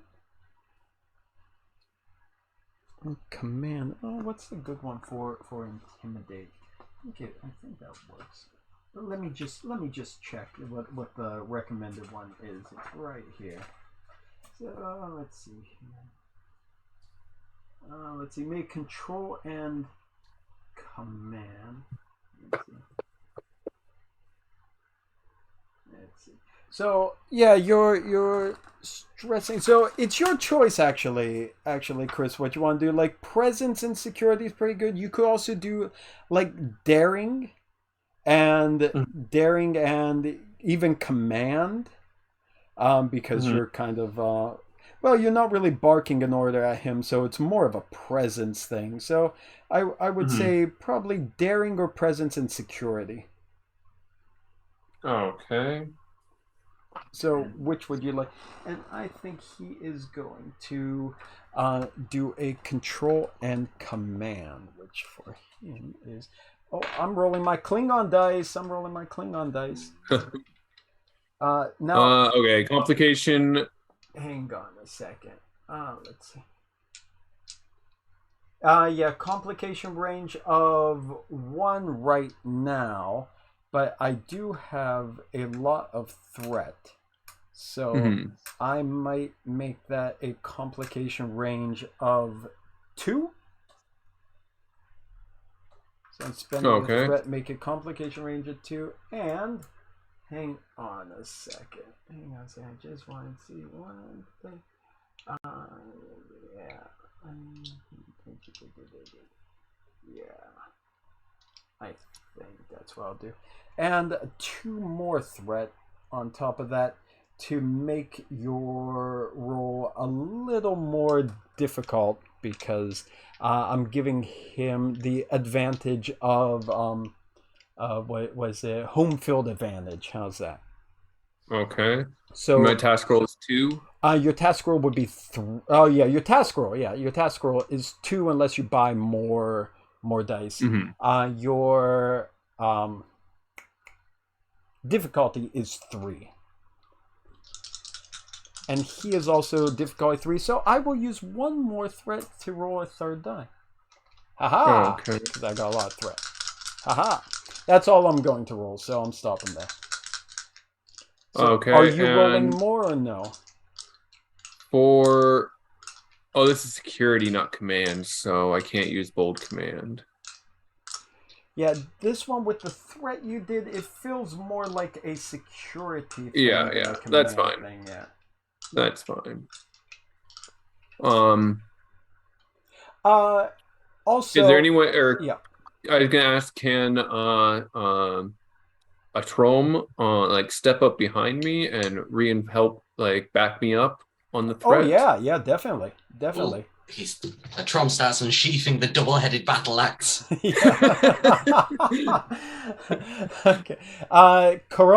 Is Caruhm doing anything else?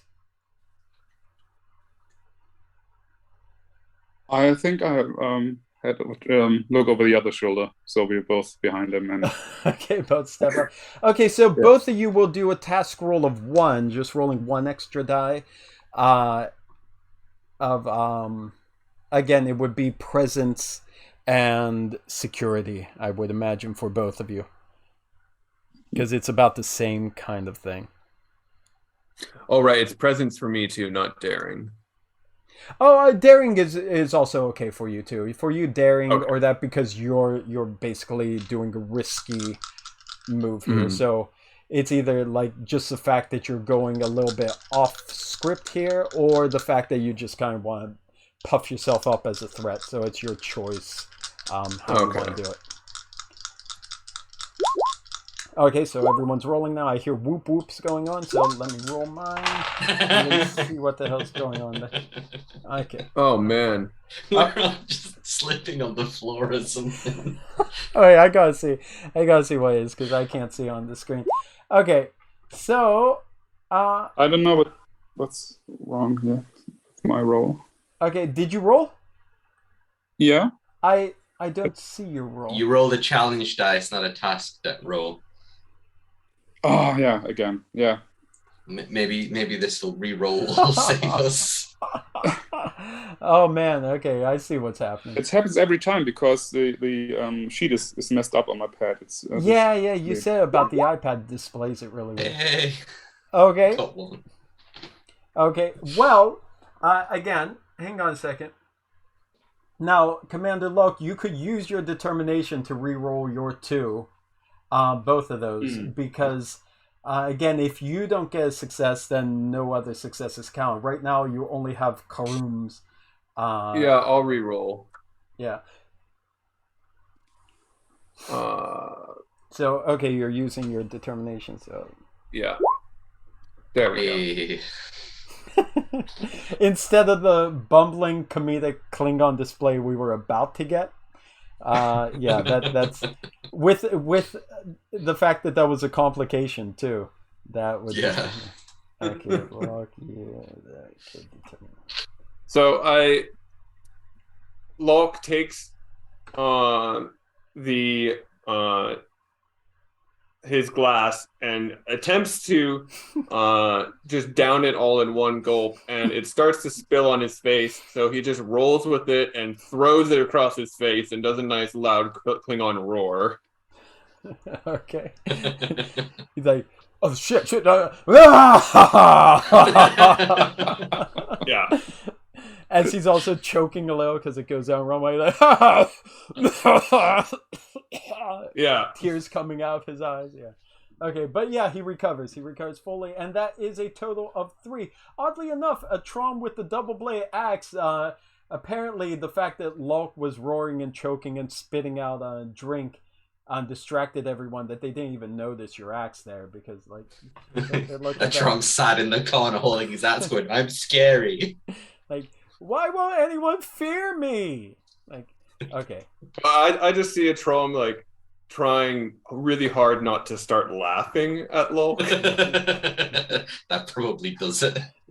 Yeah, while they're both standing next to Lalk, trying to look scary, they're just like side eyeing him at the same time. Fucking Starfleet. Like, are you for real? Okay, just look tough. Okay, so you do that. I gotta see what this guy rolled here too. Oh, yeah. Okay, so, as the two you get close behind him, and Lalk starts doing his weird spraying drink roar across the bar. The bartender, like, just the color leaves his face, and he backs up until his back hits the counter and startles him again. He lets out a little yelp at the same time from that. He's like, yeah! Like, no. I believe it's the fact that Klingons rarely come through here that you misunderstand what I was trying to say. I'm saying this is standard. This is standard for a Klingon to be so generous. That is what I'm talking about. There's no reason to flaunt your spectacular weaponry here, and certainly no reason, as he takes a towel and starts mopping up the bar, to ruin this beautiful establishment we have here. I'm glad we've come to an understanding. Still trying to talk through choking it on the drink. Of course, yes. Here, I will give you the name of someone you could speak to. Not a bartender, mind you. He does not work here. However, he is in charge of the refueling depot. So anyone who comes through here would have to deal with him if they wish to get more deuterium for the ship, which I assume most vessels would.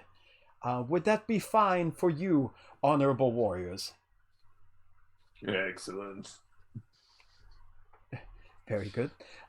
Here, I will provide the information. In the meantime, make yourselves at home. You don't have to stay for very long. I know you're on an important mission, but if there's anything else you need, please do not hesitate to ask. But I believe another customer is beckoning me down at the far end, so I will be there serving him. And good day. and he puts the data pad on the bar, and he quickly grabs his standard issue bartender glass wiping towel, and he runs off to the far end. Well then, finish your drinks, men. Let us be to this potential source of information. I'll down my drink. Put my axe away and down my drink. Put down the axe and get the drink. Okay, so you have information on who to speak to at this refueling plant, which I do not have a map for, so you're just going to have to use your imagination here. But what I could try to do, are you going to head directly to there? Yes. Okay. I don't see any reason to dilly-dally. Oh, there's reason to dilly-dally. There's reason to dilly. A very, very Klingon word. Yeah. I wonder if there is a word for dilly-dally in Klingon. Okay, hang on a second. I just got to see one thing. I think I will have a map here because I have an idea.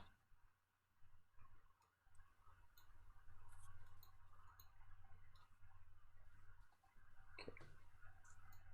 I have an idea. Okay, getting stuff ready.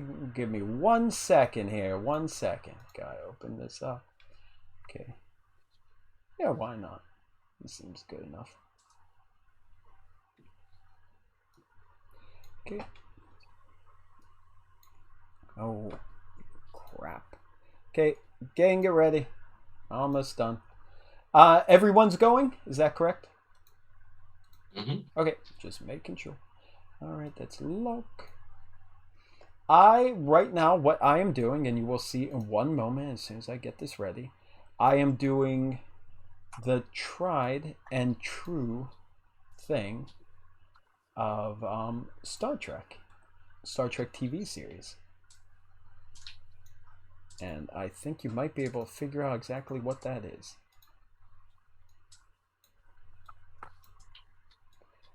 Okay, so the three of you go to the refueling depot to meet with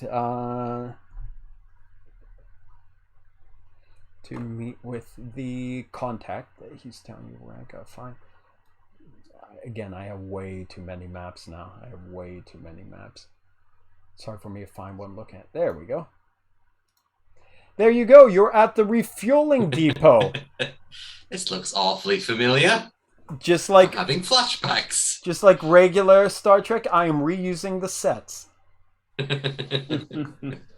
reusing the set design. So there we go. You are now at the fueling depot. Okay? That's exactly what it is. It's a fueling depot. It's nothing else. It's certainly not a prison, not a labor camp. It's a fueling depot. And a bunch of people in black robes running past. There are not black robes there. It's a refueling depot, and I wish you would stop talking about it. No. You're going to meet with the contact. He is basically the just the supervisor in charge of the refueling depot. His name is Misek.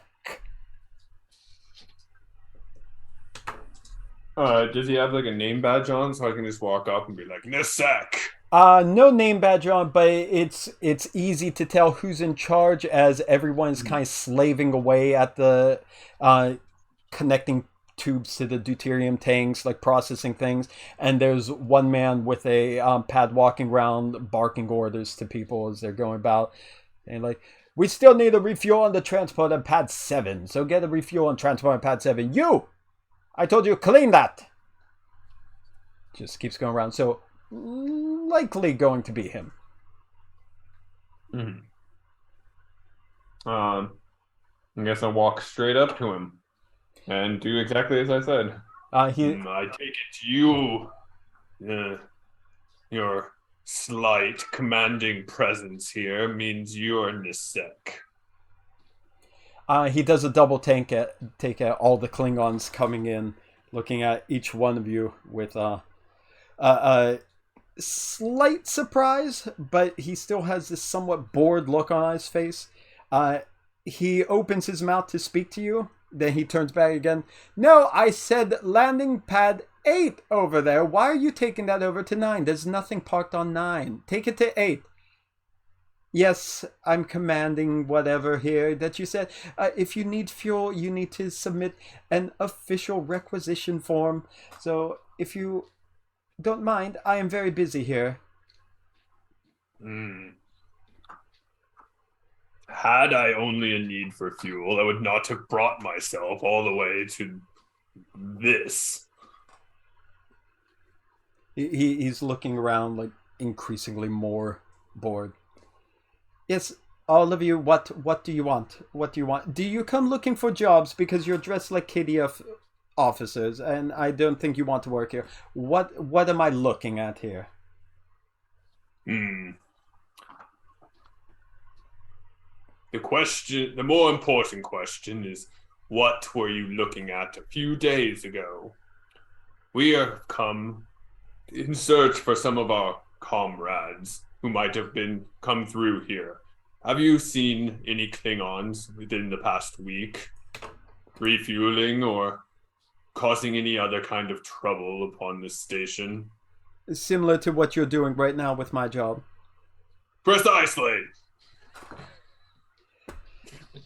Well, first of all, let me just say that the people who frequent this outpost, they prefer to have their private matters private.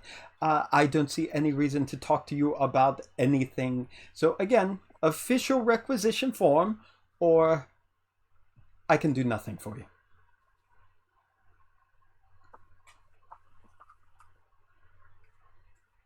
I'll be attempting persuasion again. If there's any other idea, you could try that too.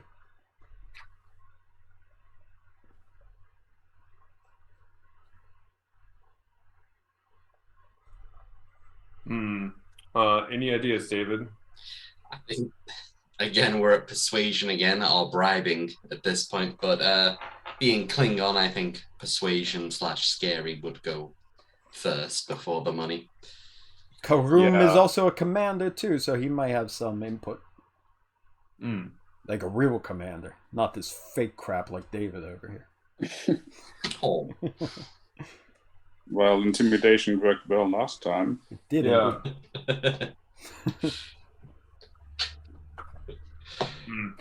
Have you ever been one to know a Klingon to fill out requisition paperwork? Yes, any Klingon who wants fuel from this depot. I see where you're going with this. So you're saying that there might be a paper trail of the Klingon that was here. He rolls his eyes and you see there's like a second set of pupils on the underneath that just kind of adjust when they come back around, so it's kind of disturbing. But yeah, like, however you would like to view this. However, you're holding me up. Oh, I can do a lot more than hold you up. Would you like to see me hold you up? He starts ignoring you and he turns around and starts yelling at somebody else who's working too slow. Okay, well then I pick him up by his shirt and hold him up. Okay. You don't have to do a roll for that to ground. Like, you'll just grab him and pick him up, and suddenly all these alert klaxons start going off around the building as somebody hits an alarm, and you hear sounds of like facility locking down, and lights are whirring, and within a couple moments you hear footsteps charging in, like lots of boots come running in. As you're holding him up, he sighs again, like, ugh, do I have to go through this every time when it's a Klingon? Aha! Now we're getting somewhere. Hey, you have probably 10 to 20 seconds before the guards come in and open fire on you, and there's no way out, so you might as well just put me down and fill out the request form.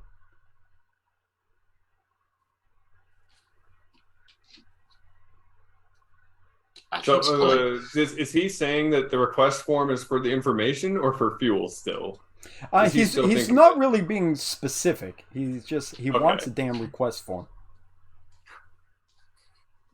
At this point, my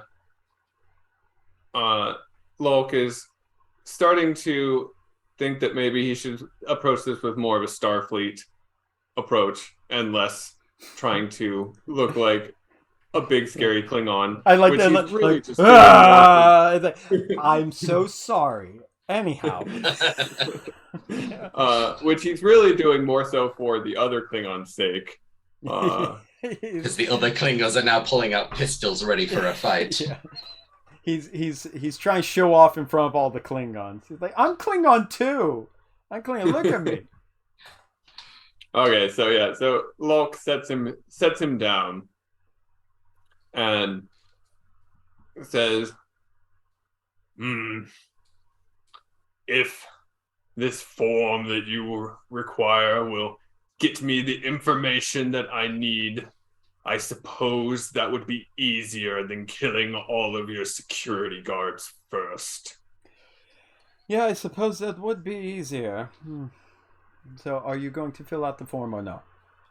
Yes. Very Where well. is your disappointment? Very well. I will have an assistant provide you with the proper data pads. Please fill them out. Make sure they are filled correctly because I do not want any more interruptions. Fine. By this time, all the guards come running in. You see from the upper levels and lower levels, there's like a pretty significant number of guards coming in with heavy armor on and blaster rifles. And when they come in, he waves them out like, Klingons! And the guards like kind of understand.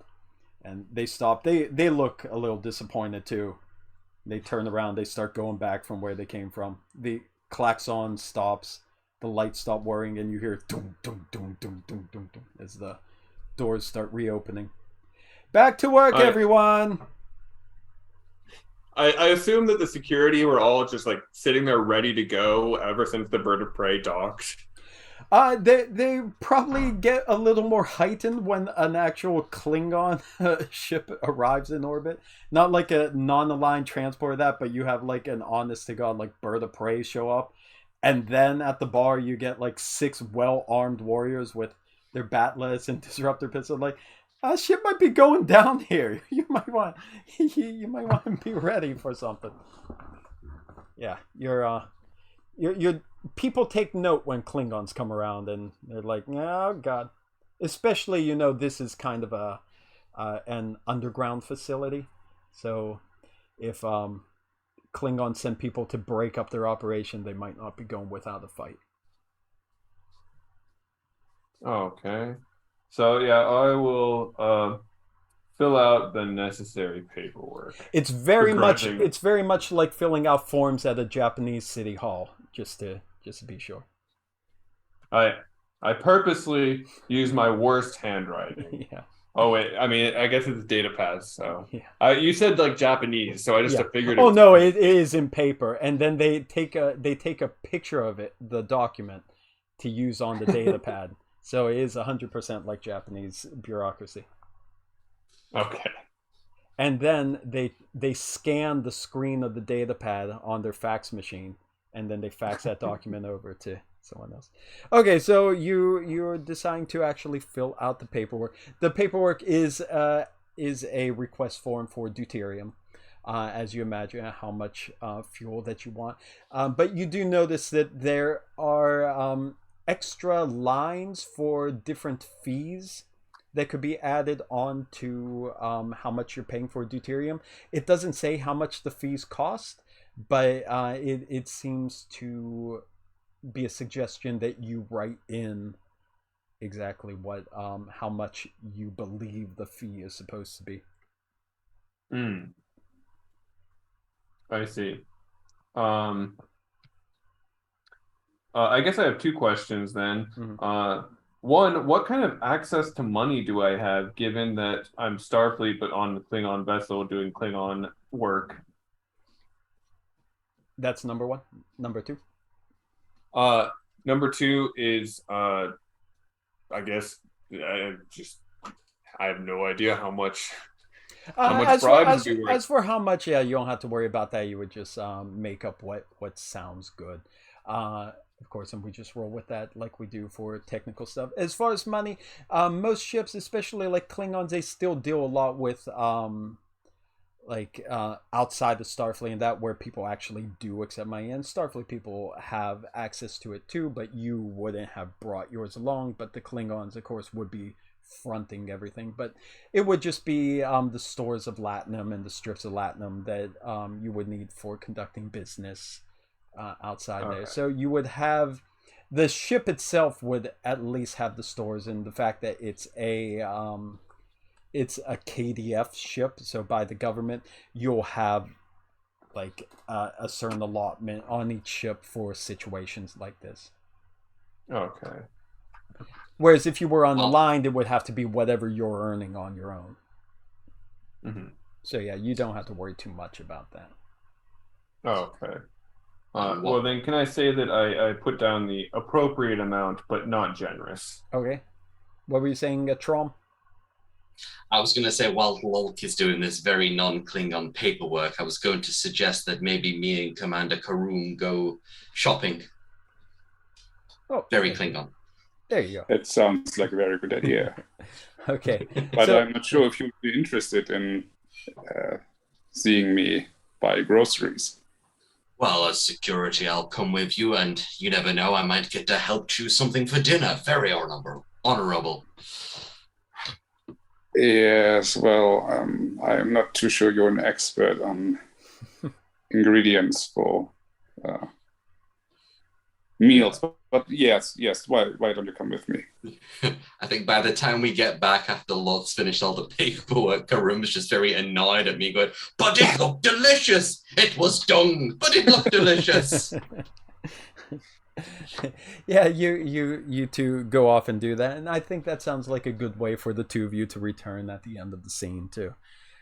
So yeah, the two of you could go and just look for stuff to take on the ship, but mainly we'll just speed it up because our time is almost finished. So Lalk, you're done with the paperwork, screen pad work. You hand it back over to Misek, and he goes over looking at all the amounts you're putting there. Every now and then he just like his eyes go up and look at you and like judgmentally, then goes back down scrolling, looks up at you judgingly, keeps going again, gets to the bottom, lets out a little sigh, says,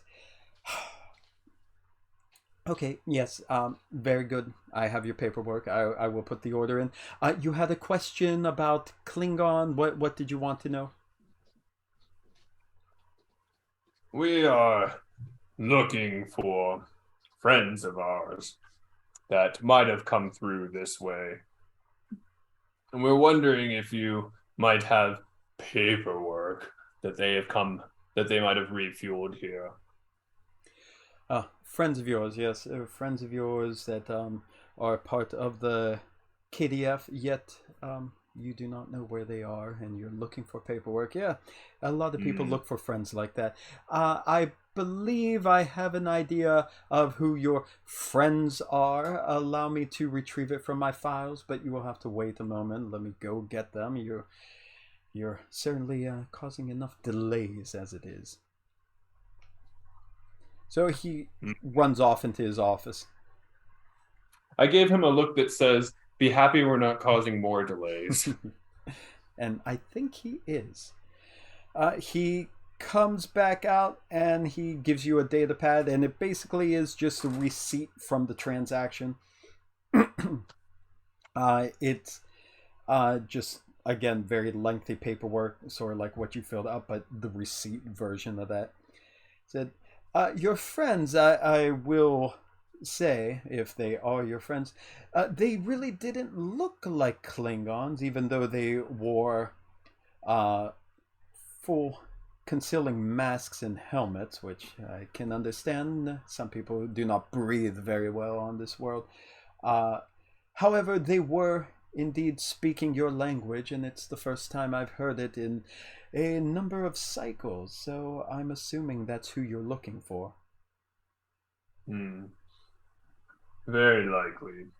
Your assistance in the matter has greatly appreciated and will be remembered by KDF. Oh, good. I can't wait to do business with all the Klingons. It's certainly a lot better than angering them. Yes, okay, you got what you needed. We'll send the fuel to wherever your ship is. Thank you, thank you. You could go back and relax at the bar, and you have no other purpose being here, so off with you, off with you. I mean... And I will go to find, if I haven't already met up with Atrom again, then I will go to find them. Okay, Atrom and Caruhm, at the end of your shopping, has anything important come up with your shopping? I don't think I've found anything of. No, it's not the quality I was looking for. And poor Atrom did nothing to help you. Well, let's just say that basically the data pad that you got, it gives you an amount of fuel that this ship has, that these people that have come here had gone. But there's also a record that this wasn't the first time that they had stopped there. They've been there a number of times over the past few months. And this particular ship, they always seem to request maybe double the amount of deuterium fuel than a transport their size needs. You also have the data of the transport too, so you'll be able to punch that into the system.